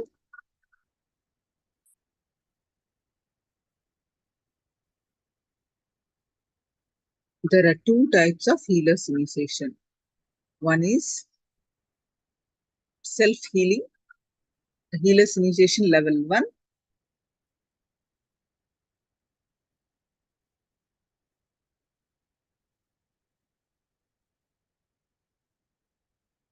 And healer's initiation level 2. Level 2 is you can do healing yourself and you can also heal others. But there are food restrictions. You cannot eat non-vegetarian food. Whereas self-healing, there is no restriction.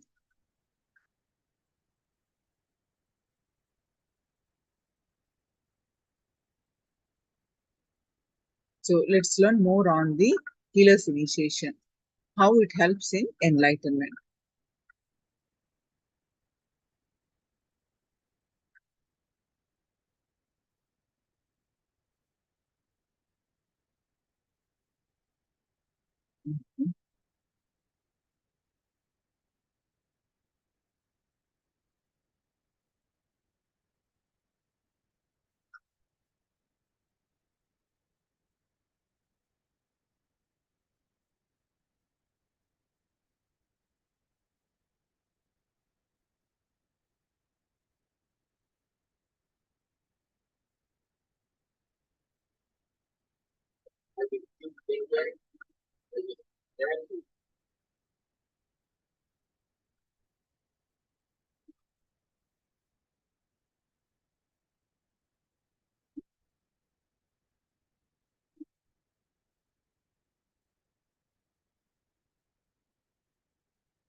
Today, just the basic, simple science of spiritual healing.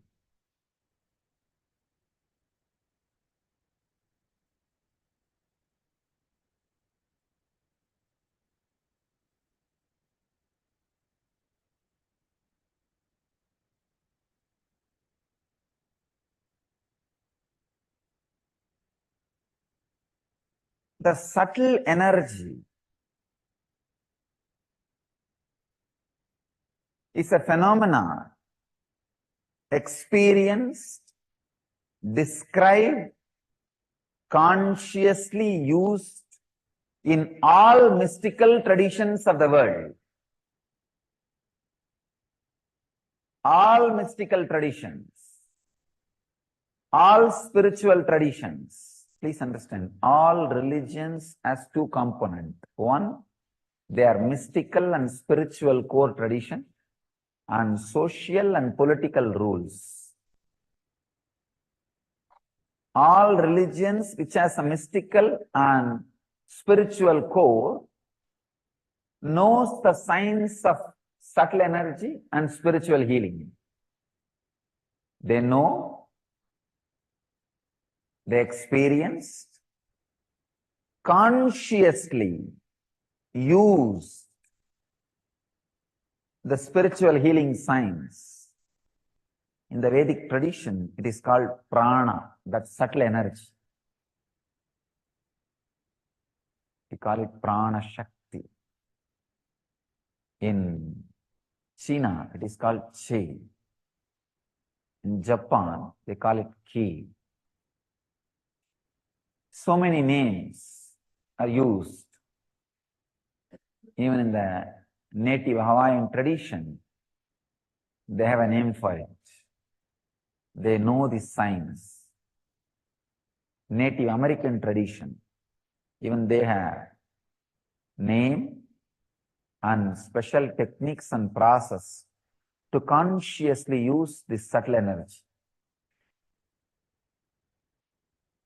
In all mystical and spiritual traditions, this subtle energy is experienced, understood, consciously used for creating medical miracles in the body and mind and extraordinary happenings in the situation. Understand? There's the same energy. When it is used on the body and mind, whatever alterations happens, the extraordinary happenings happens, is called healing, the medical miracle. The same energy is used on the matter outside. Whatever extraordinary happenings happen is called miracles. It's the same energy in a different way. Let me explain first the dimension of spiritual healing.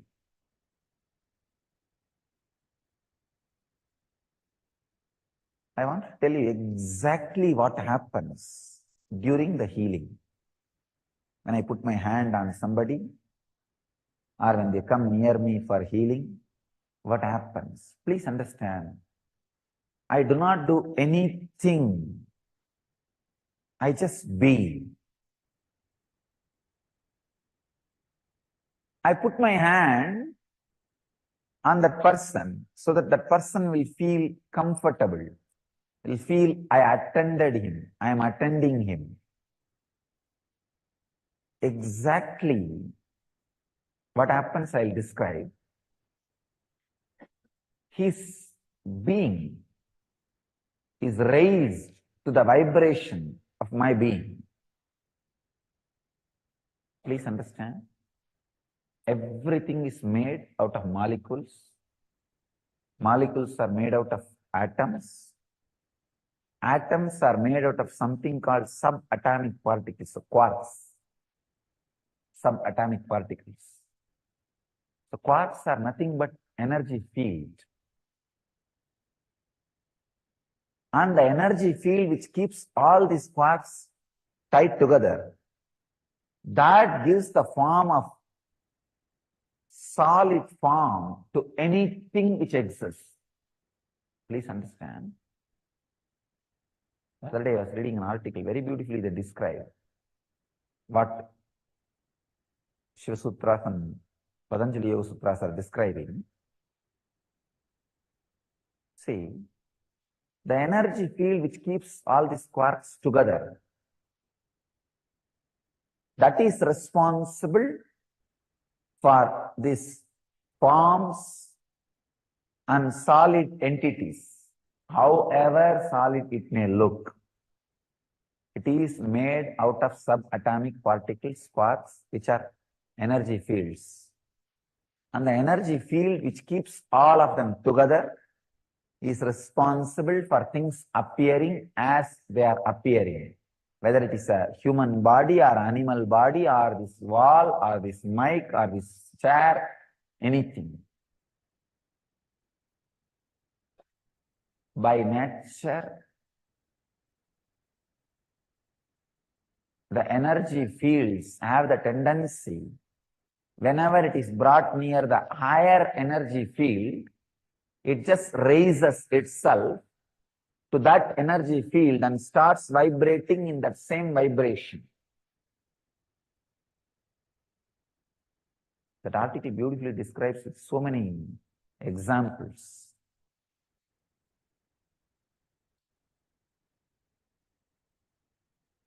If you play sound A in piano and keep the guitar near without doing anything, just this vibration, exactly the guitar also will create the sound A. And if you keep the pendulum clocks, 5 o'clock on the same wall, in few days you will see all the clocks, all the pendulums are moving in unison. Maybe in few hours, not even few days.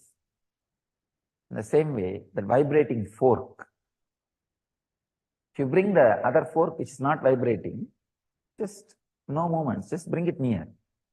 It will start vibrating. I can give you hundreds of examples.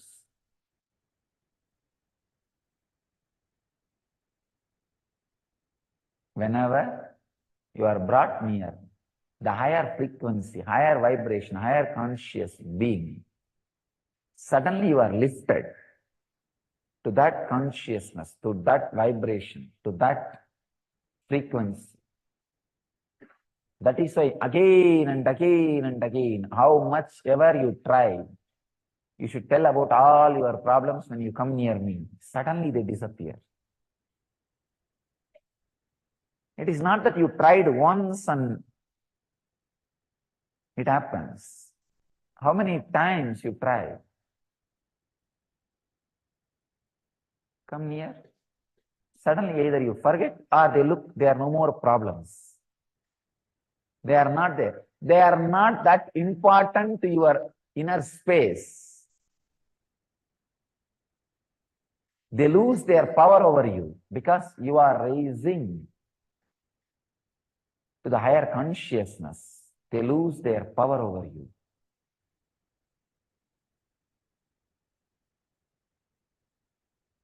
Whatever exists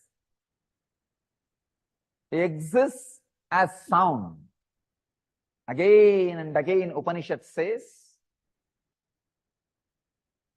Nada Brahman. From the Nada, the sound, the existence expresses itself. The other day I was telling, everything is made out of molecules. Molecules are made out of atoms. Atoms are made out of something called subatomic particles, quarks. It is the nada, sound, which acts as energy field, which keeps the quarks together, which binds quarks together and retains the solid form, an object, matter. So nada is the ingredient which is responsible for mud to remain as pot. Whatever you see, the reason for it to remain in its shape, nada is responsible.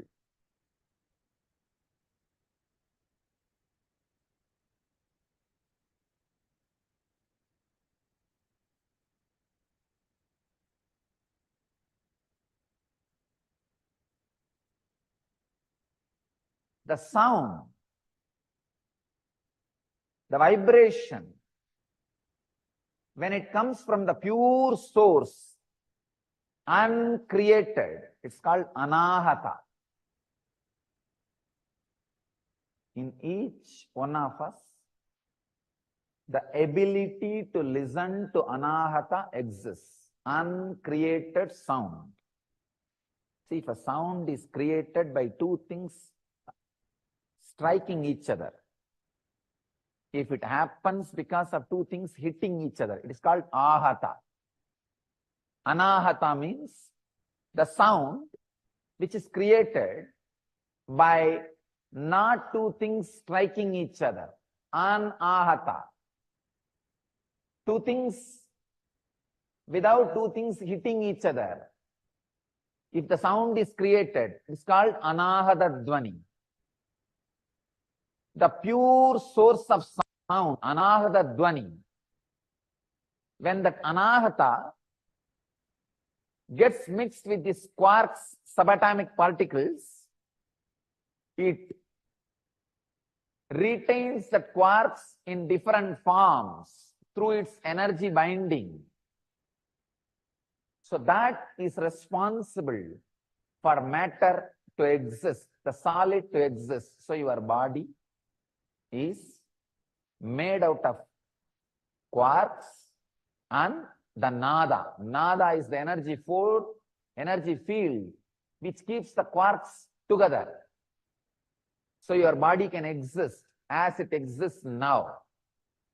The subatomic particle quarks is the bindu, the life energy. And nada is the force which creates energy field. Unless the nada acts as a binding force, bindu has no action. Nothing is possible by the bindu. The sound is responsible for what you are.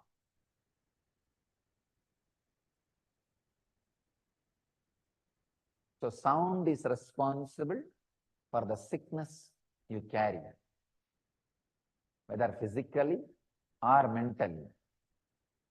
If the energy field which binds the quarks is responsible for your disease and depression, if that energy field is altered, naturally the disease and depression will be cured, healed.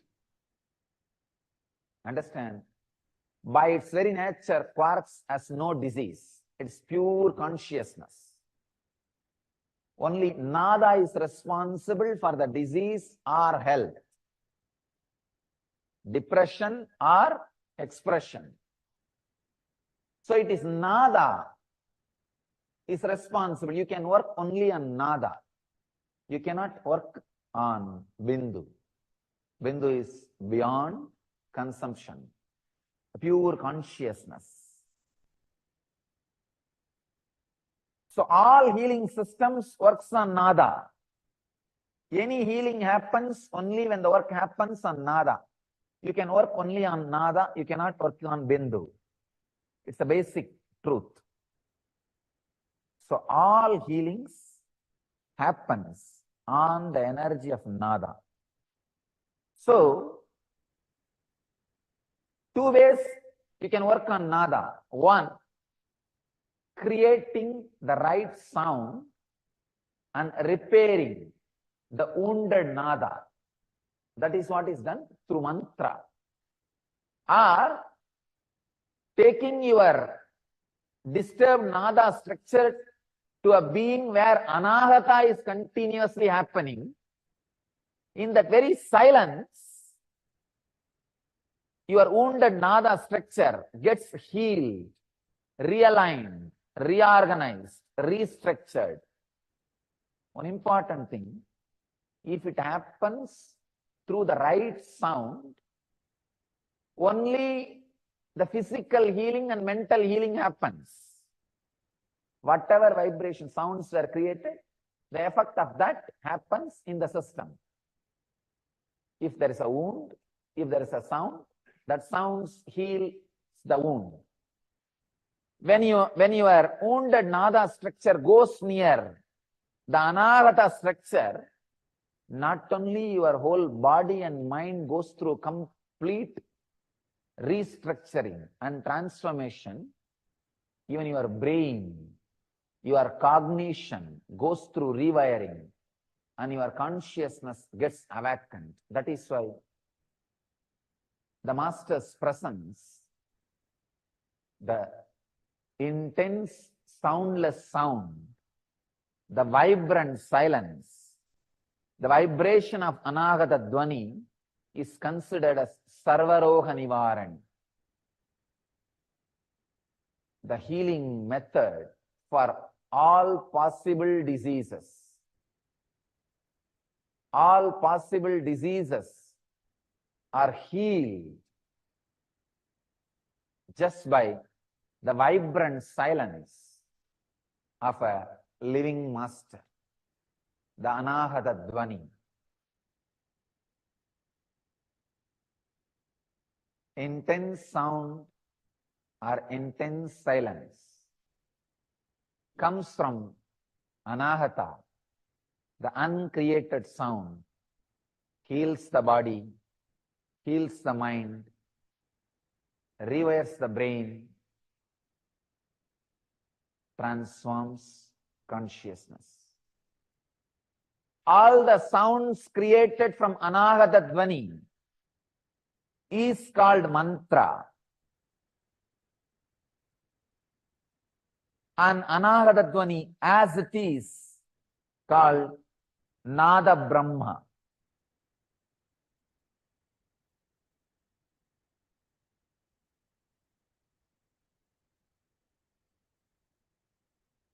The word mantra means, there is a beautiful two explanations for mantra.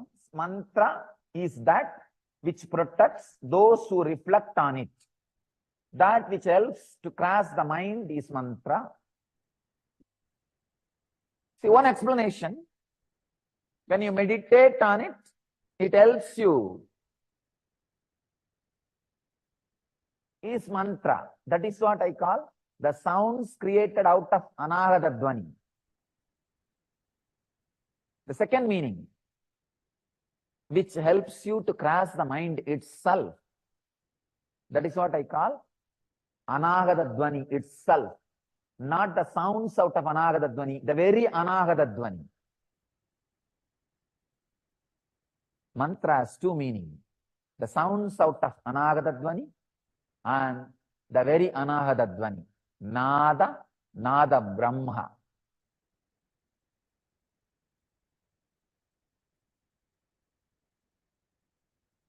Everything is possible by Nada.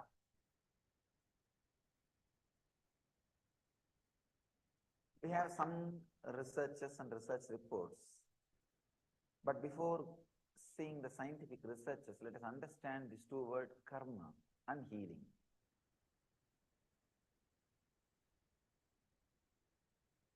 In Vedic tradition, there is no good karma or bad karma. Karma, that's all. Whatever you are not able to make it part of your life, your understanding, is bad karma. Whatever you are able to assimilate and make it as part of you is good karma. Please understand, it's like this. The projector.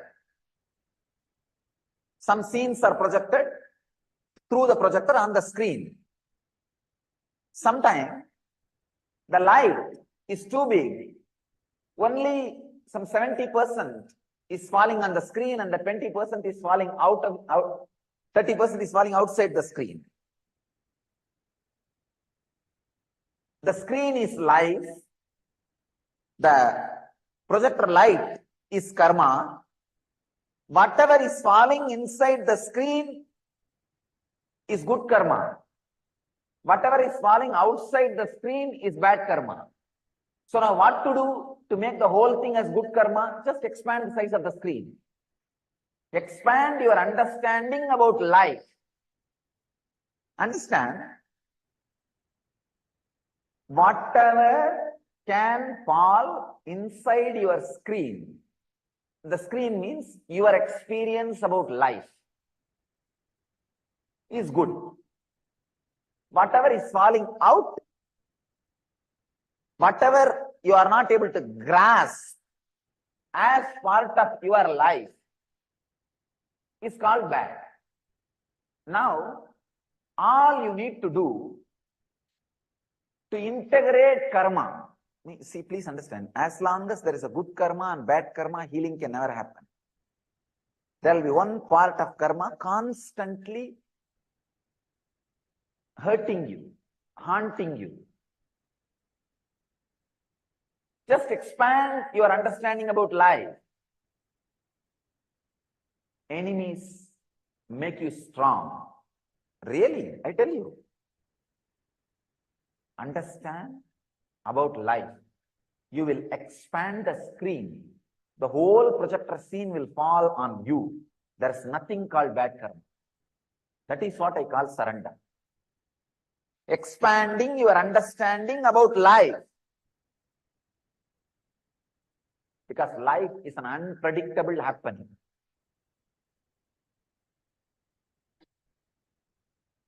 When you are ready to expand the screen, means your understanding about life, your experience about life, whole thing falls inside the screen. There is no bad karma. Understand? Bad karma is the projector light falling outside the screen. Projector light is a karma. Your understanding about life is a screen. Just expand it. I tell you. The weight which you lift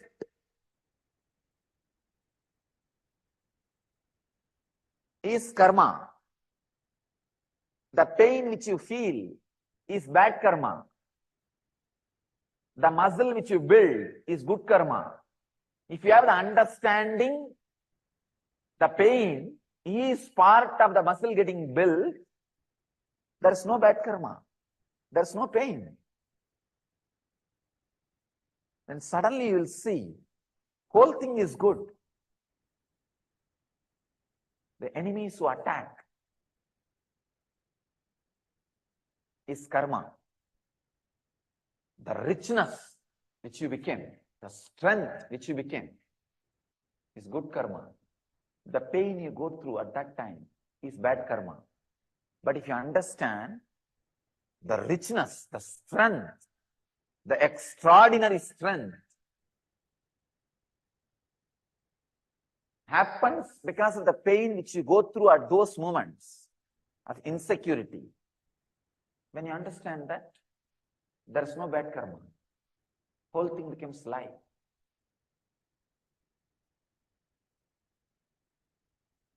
Never avoid insecurity. Never avoid enemies. That is the ultimate lesson. Just stand and stare. Nothing else. Don't blink. There is no bad karma. There is no bad karma, I tell you. The moment you understand, see this simple example, lifting weight, that is karma. The pain which you feel in the muscles is bad karma. And the muscles which gets built, gets strengthened, is good karma. Getting strengthened, the muscle getting built, the beauty and strength comes because of the pain.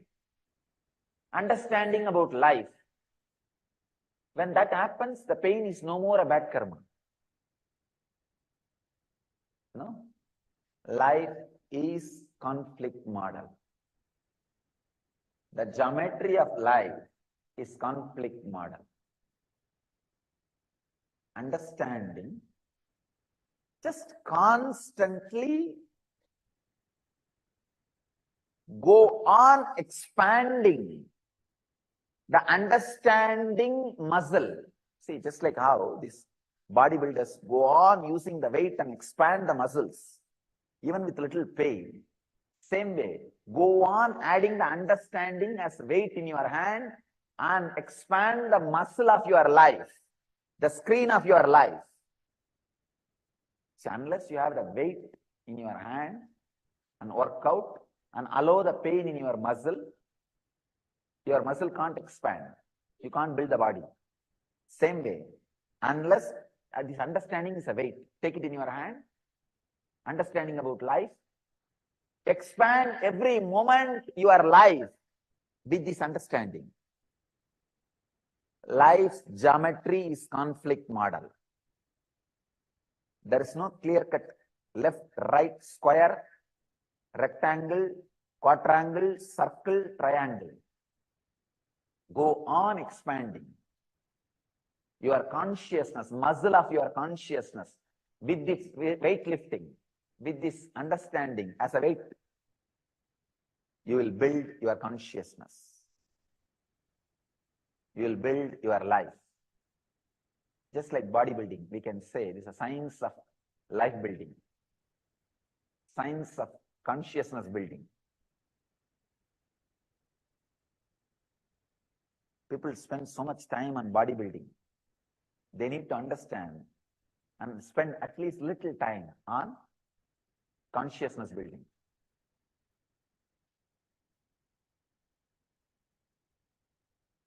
On life building. If you understand karma, healing happens immediately.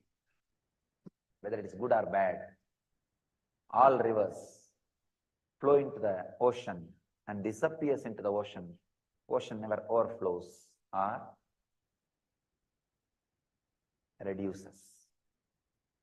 It neither dries nor overflows. There is no such thing as bad karma. If you understand karma. The moment you understand karma, healing simply happens. Simply, spontaneously and naturally, healing happens.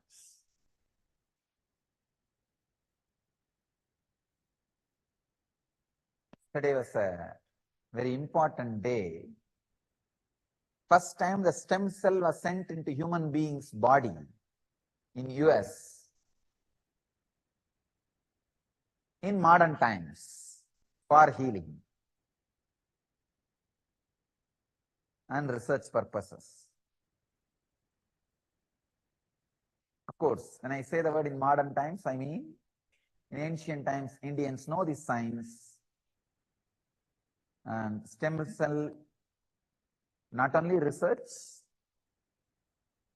the science was highly evolved, the science which was applied every day. Today I was seeing the presentation from many doctors in Missouri. They were talking about why the stem cell research should not be banned in Missouri. They were explaining how the stem cells, they become many, and the healing or recreation of a certain organ. Not only repairing, recreation certain organs, how it happens. They are presenting how it happens, but they are not able to answer why it happens, because only there are some cells decide to become more and more, and only early stem cells can become different organs like a liver, intestine, heart. Only they can get converted into different organs. What is the energy which makes stem cells to become many, and which is responsible to create early stem cells? Means the stem cells which are ready to become different organs. It's two different things. All stem cells which become many does not become different organs. So to become different organs, you need some separate quality, early stem cells. They're studying all this. They are able to logically explain how it happens, but they are not able to explain what is the force which makes this happen. Understand? It's almost like reproducing. I consciously meditated and scanned why a stem cell gets reproduced. Very beautifully Upanishad describes why the one became many.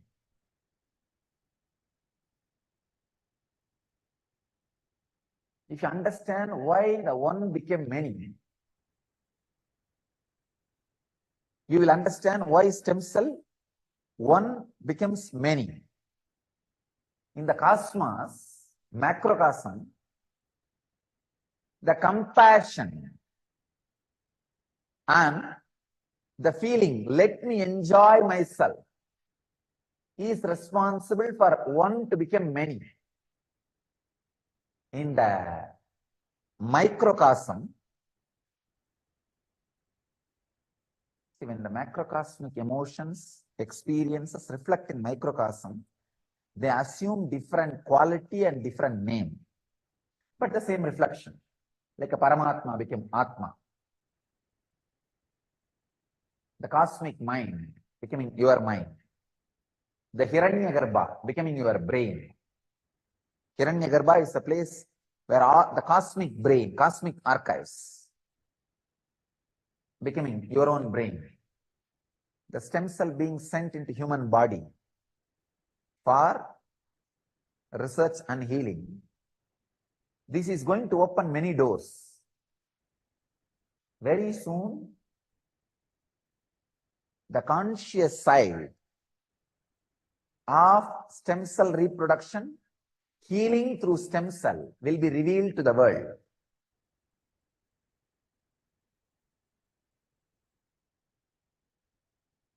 When they prove, all of you will know, they prove what Swamiji revealed. That's the reason today itself I am revealing. You will see very soon. Scientifically, they will prove a person, when he experiences devotion, sweetness of devotion, immediately in his system, the stem cell reproduction becomes intense. When he tries to practice surrender, letting go, immediately the early stem cells are produced in his system. Those early stem cells directly become different organs, like a liver, intestine, heart, lungs, whatnot.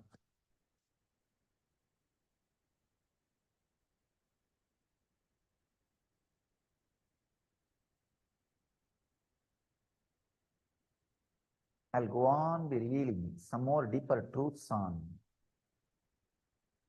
technology of healing.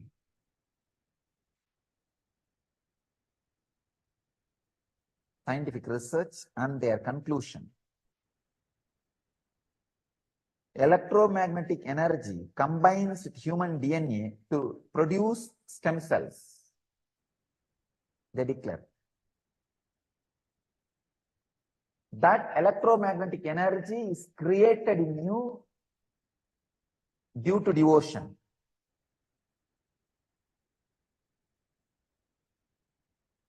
And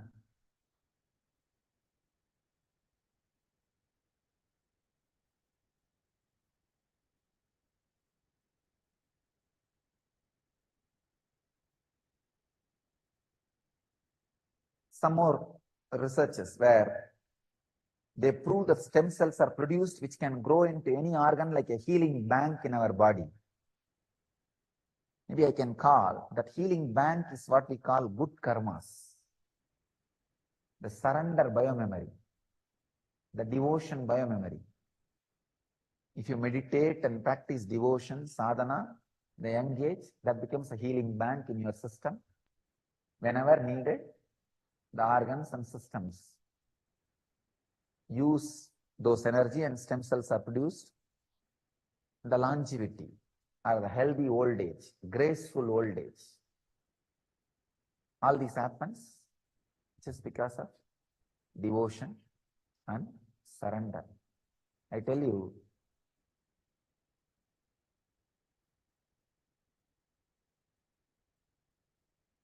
the young age, how you spend time in creating money for your retirement time. Same way, create good karma, healing bank in your body for your old age and graceful aging.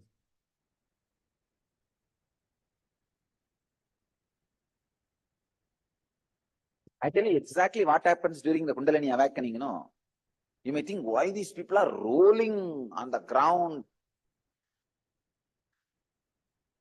Actually,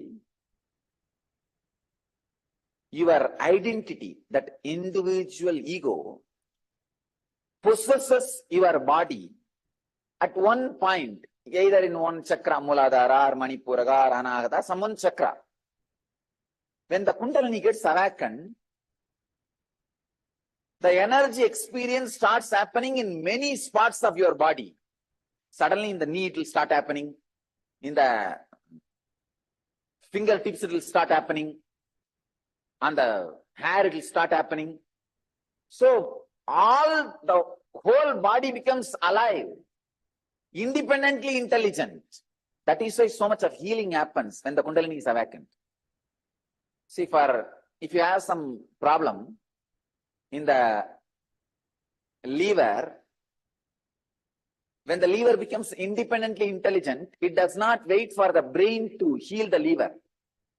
It does not wait for the other bodies to cooperate. It just gets healed by itself. It says, I am getting healed. It's declaring its independence. So each part independently starts declaring its health. Actually, in each part declares itself. Getting healed is very easy. If the disease is collective, only then it becomes huge work. When each part says, I am getting healed, I am becoming healthy, I am not interested in listening to you. So each fellow becomes responsible for himself. That is why so much of healing happens along with this Kundalini awakening.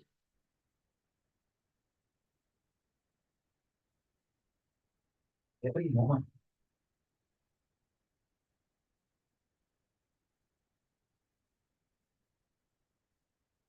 The samskara and experience you have,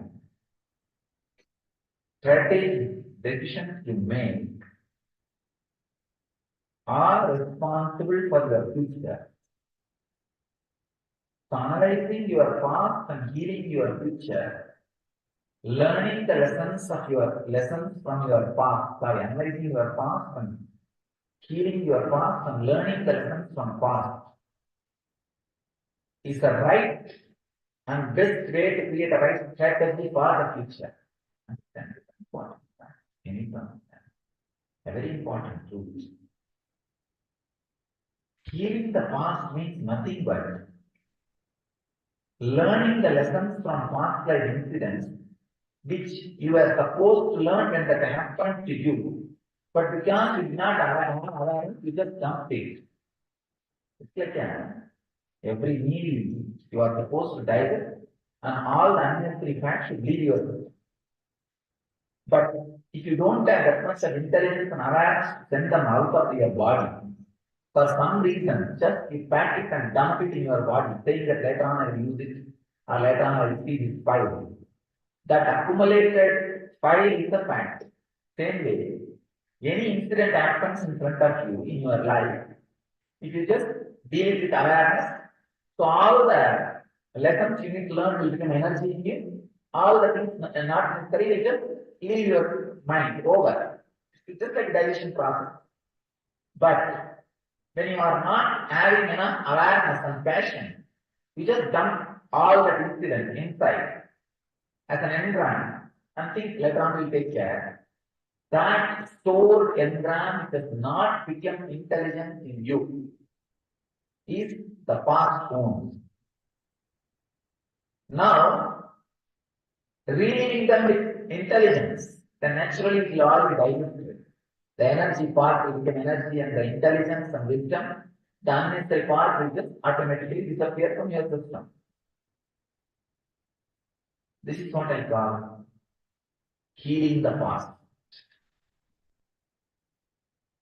Healing the past means digesting them and making them as a wisdom, or whatever unnecessary, releasing them from your system. Whenever you come near the master and he raises your frequency,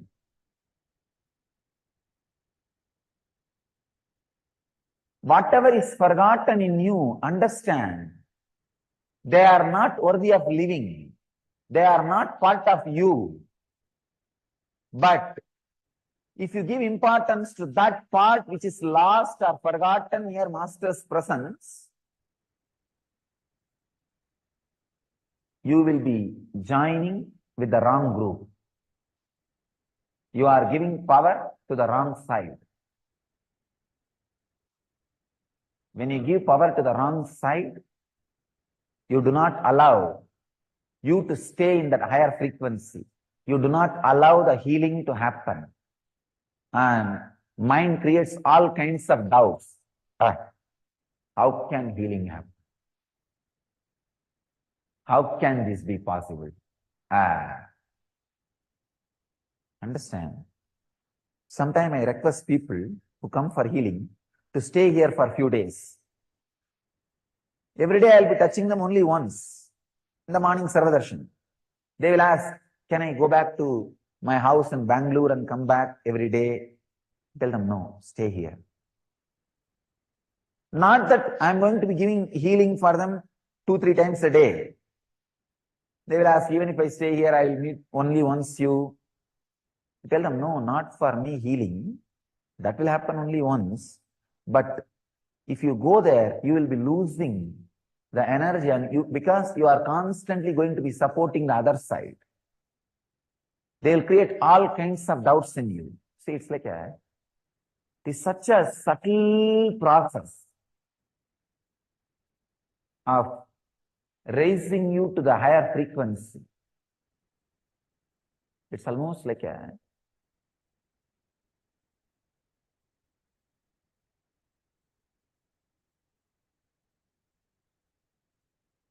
you have a hologram about you in you. I have a hologram about me in me. Understand? Your conscious mind processes only 400 bits of information per second. But your unconscious mind processes 11 million bits of information per second. 411 million. See the fight. It's not fair.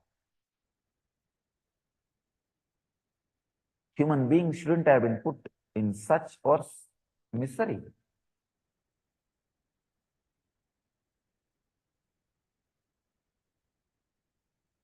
See,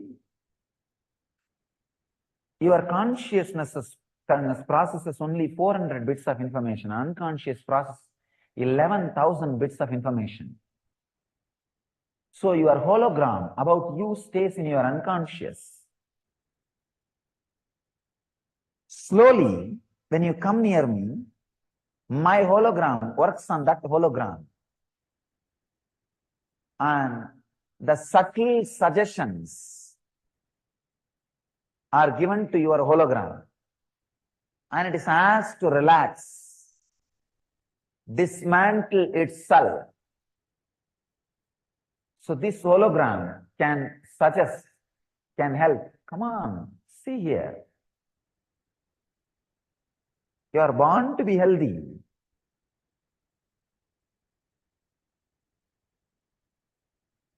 First, I wanted to say few basic truths about the spiritual healing scientifically. The other day, I was reading an article by Dr. Bruce Lipton, who has done some of the breakthrough scientific discoveries connecting the science and spirituality.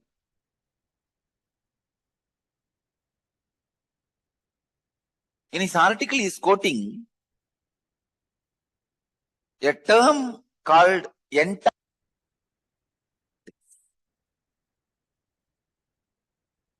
In quantum physics, there is a term entanglement. Means when one energy source entangles with another, they interfere with each other.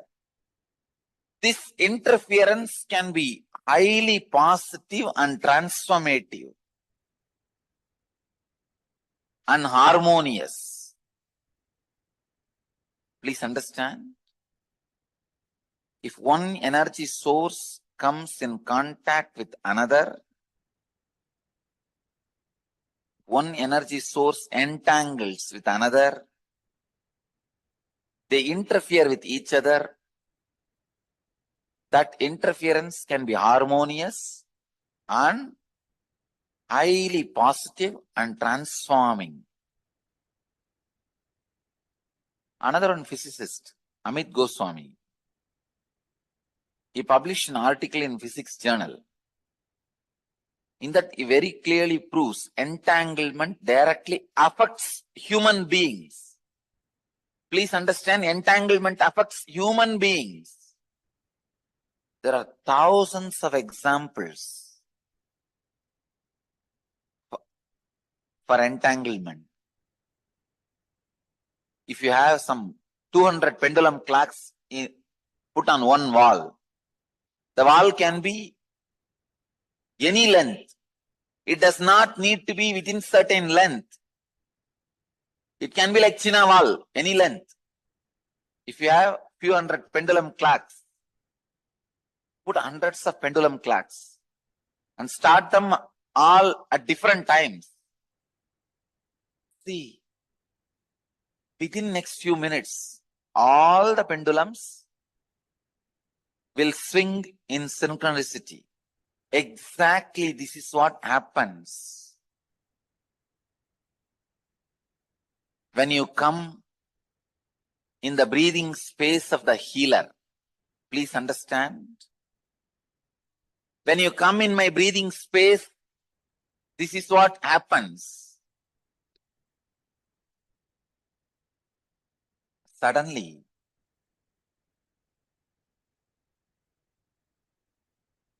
your mind gets entangled with my no mind. I want to tell you, entanglement is only in the thought level. If your mind entangles with my no mind, it is entanglement, thought level. Next, please understand, if your muscle memory gets entangled with my muscle memory, that is called entrainment. If your biomemory gets entangled with my biomemory, it's called enlightenment. Entanglement can move to entrainment, then entrainment can become enlightenment. You need to know a few things. How this healing happens. See, healing happens in the entanglement level. Kundalini awakening happens in the entrainment level. Levitation happens in deeper than entrainment. I can say momentary enlightenment.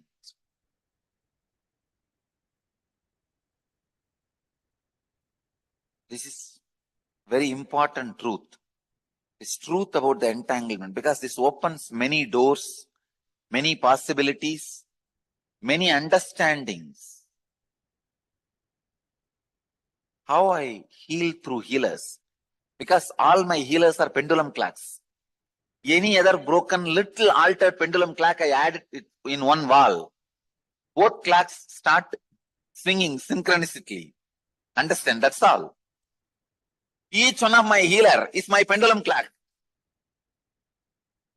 If you are little broken, disturbed pendulum clock, if both are hung in one breathing space, your pendulum also starts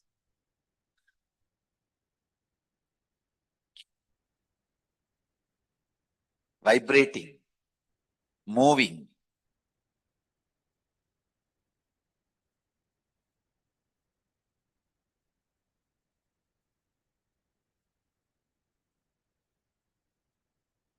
The same tune. And a living practicing healer, please understand, living practicing healer is continuously in entanglement with me.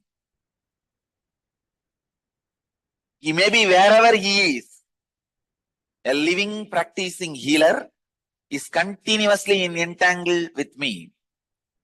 This is what I call physiology of feeling connection. A practicing healer, a healer who lives whatever I am teaching,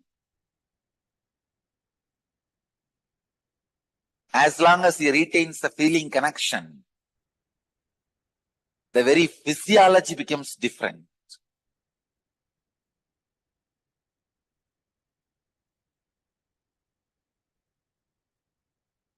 Entanglement means two persons falling in tune with same thought.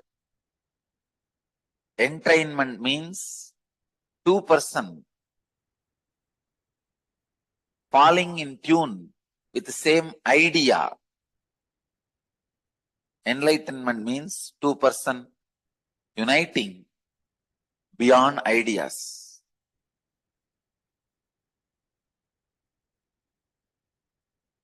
When you unclutch, you are entangled with me.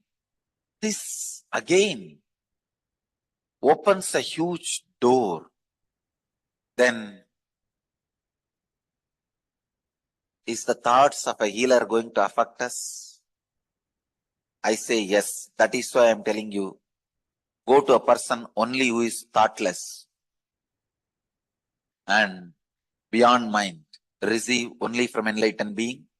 And all my healers, during the moment of healing, because they are entangled with me, they represent me, and it is equivalent to you receiving healing directly from me. You don't need to worry at all, doubt at all about my healers.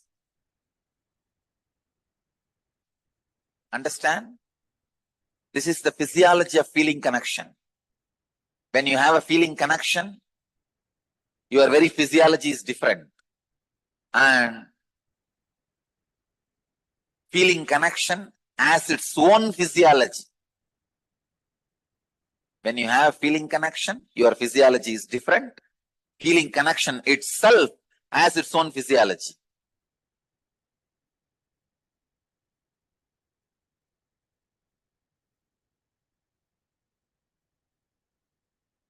One more thing you need to know. All the doctors, even allopathy doctors, need to raise their energy level high. Otherwise, when you treat the patient, when the patient feels respectful, feeling connection with you, you are going to entangle yourself with the patient. If you don't raise your energy to the higher level, you are going to get the patient's disease to you. Understand, entanglement can be negative also. If you are not energetic enough to protect yourself, if you do not have a direct protection of an enlightened being or higher frequency, if you don't have higher entanglement, only lower entanglements in your life, you are bound to fall sick. The grown-up countries, they are suffering because they are not able to dispose the garbage. One city collects from the whole city and dumps it to another one village. That village collects and dumps it to another one village. They collect it and dump it in another one city. Same way only the so-called grown-up societies are suffering, unable to dump the inner garbage. The housewife collects everything and dumps on the husband. Husband collects everything and dumps on the psychiatric doctor. Psychiatric doctor collects and dumps everything on another one, his psychiatric doctor. His psychiatric doctor do not know where to go and dump. The dumping garbage has become a big problem for the humanity in grown-up countries. Not only external, internal also. Dumping the inner garbage without creating any societal, environmental pollution, side effect and after effect is deity worship. each deity energized, which went through the prana pratishtha process, is in entanglement with higher consciousness. That is what I prove when I materialize. See, when a devotee can receive vibhuti or kumkum and materialize, same thing. The deity also receives vibhuti, kumkum and materializes. How? When somebody's kundalini is awakened, when somebody is initiated as a healer, is in entanglement with me, same way the deity is also in entanglement with me. Once the prana pratishtha is done, that deity is continuously in entanglement with that super consciousness. Entanglement is the most powerful way. Entangling yourself with an enlightened being is the most easiest and powerful way to raise yourself to the higher level and get enlightened. I can give you a simple technique to have entanglement with me. Just morning, sit in the satsang, that's all. Every day morning satsang itself is entanglement with me.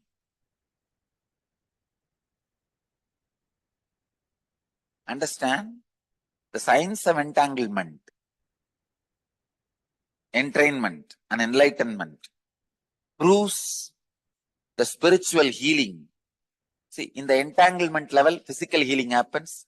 In the entrainment level, mental transformation happens. In the enlightenment level, conscious explosion happens. If you are in the entanglement level, just physical healing happens. If you are in the entrainment level, means muscle memory, doing what I am saying, the transformation happens. If you are in the enlightenment level, just melting,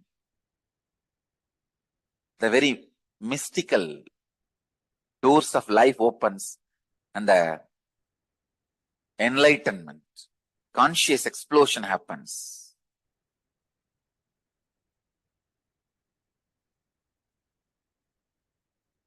And my every satsang is programmed, I can say, entanglement enabled.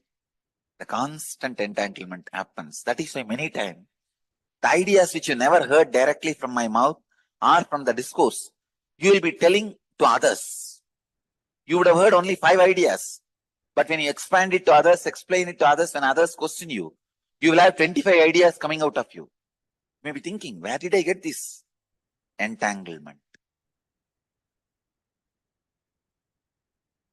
If you get 5 ideas from me verbally and talk 10 to others, you are in entanglement level.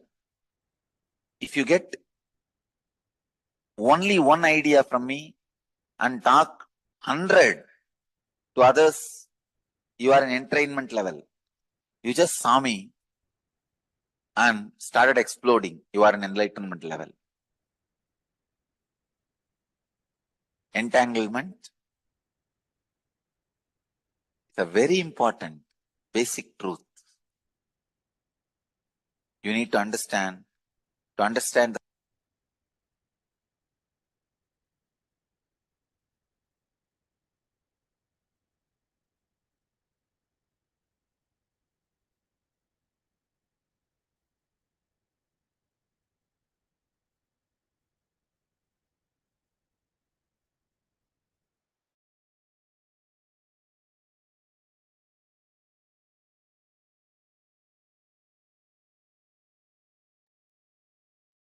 You can share your understanding in the chat.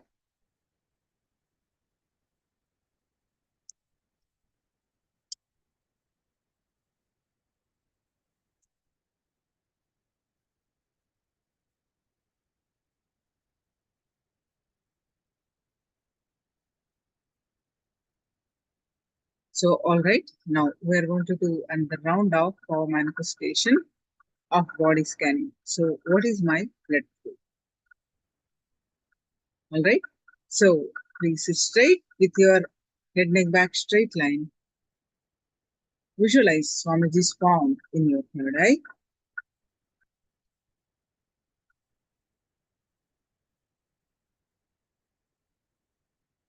Any thought that is coming, let it come, let it go. Bring your attention back to your third eye again and again with the clear context that Swamiji is Paramashiva. And now start chanting the Mahavakya and experience the space of oneness.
I bless you all.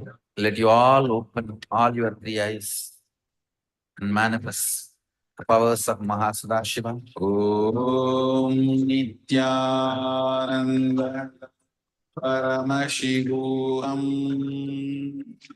Om Nithyananda Paramashivoham. Om Nithyananda Paramashivoham. Om Nithyananda Paramashivoham. Om Nithyananda Paramashivoham. Om Nithyananda Paramashivoham. Om Nithyananda Paramashivoham. Om Nithyananda Paramashivoham. Om Nithyananda Paramashivoham. Om Nithyananda Paramashivoham. Om Nithyananda Paramashivoham. Om Nithyananda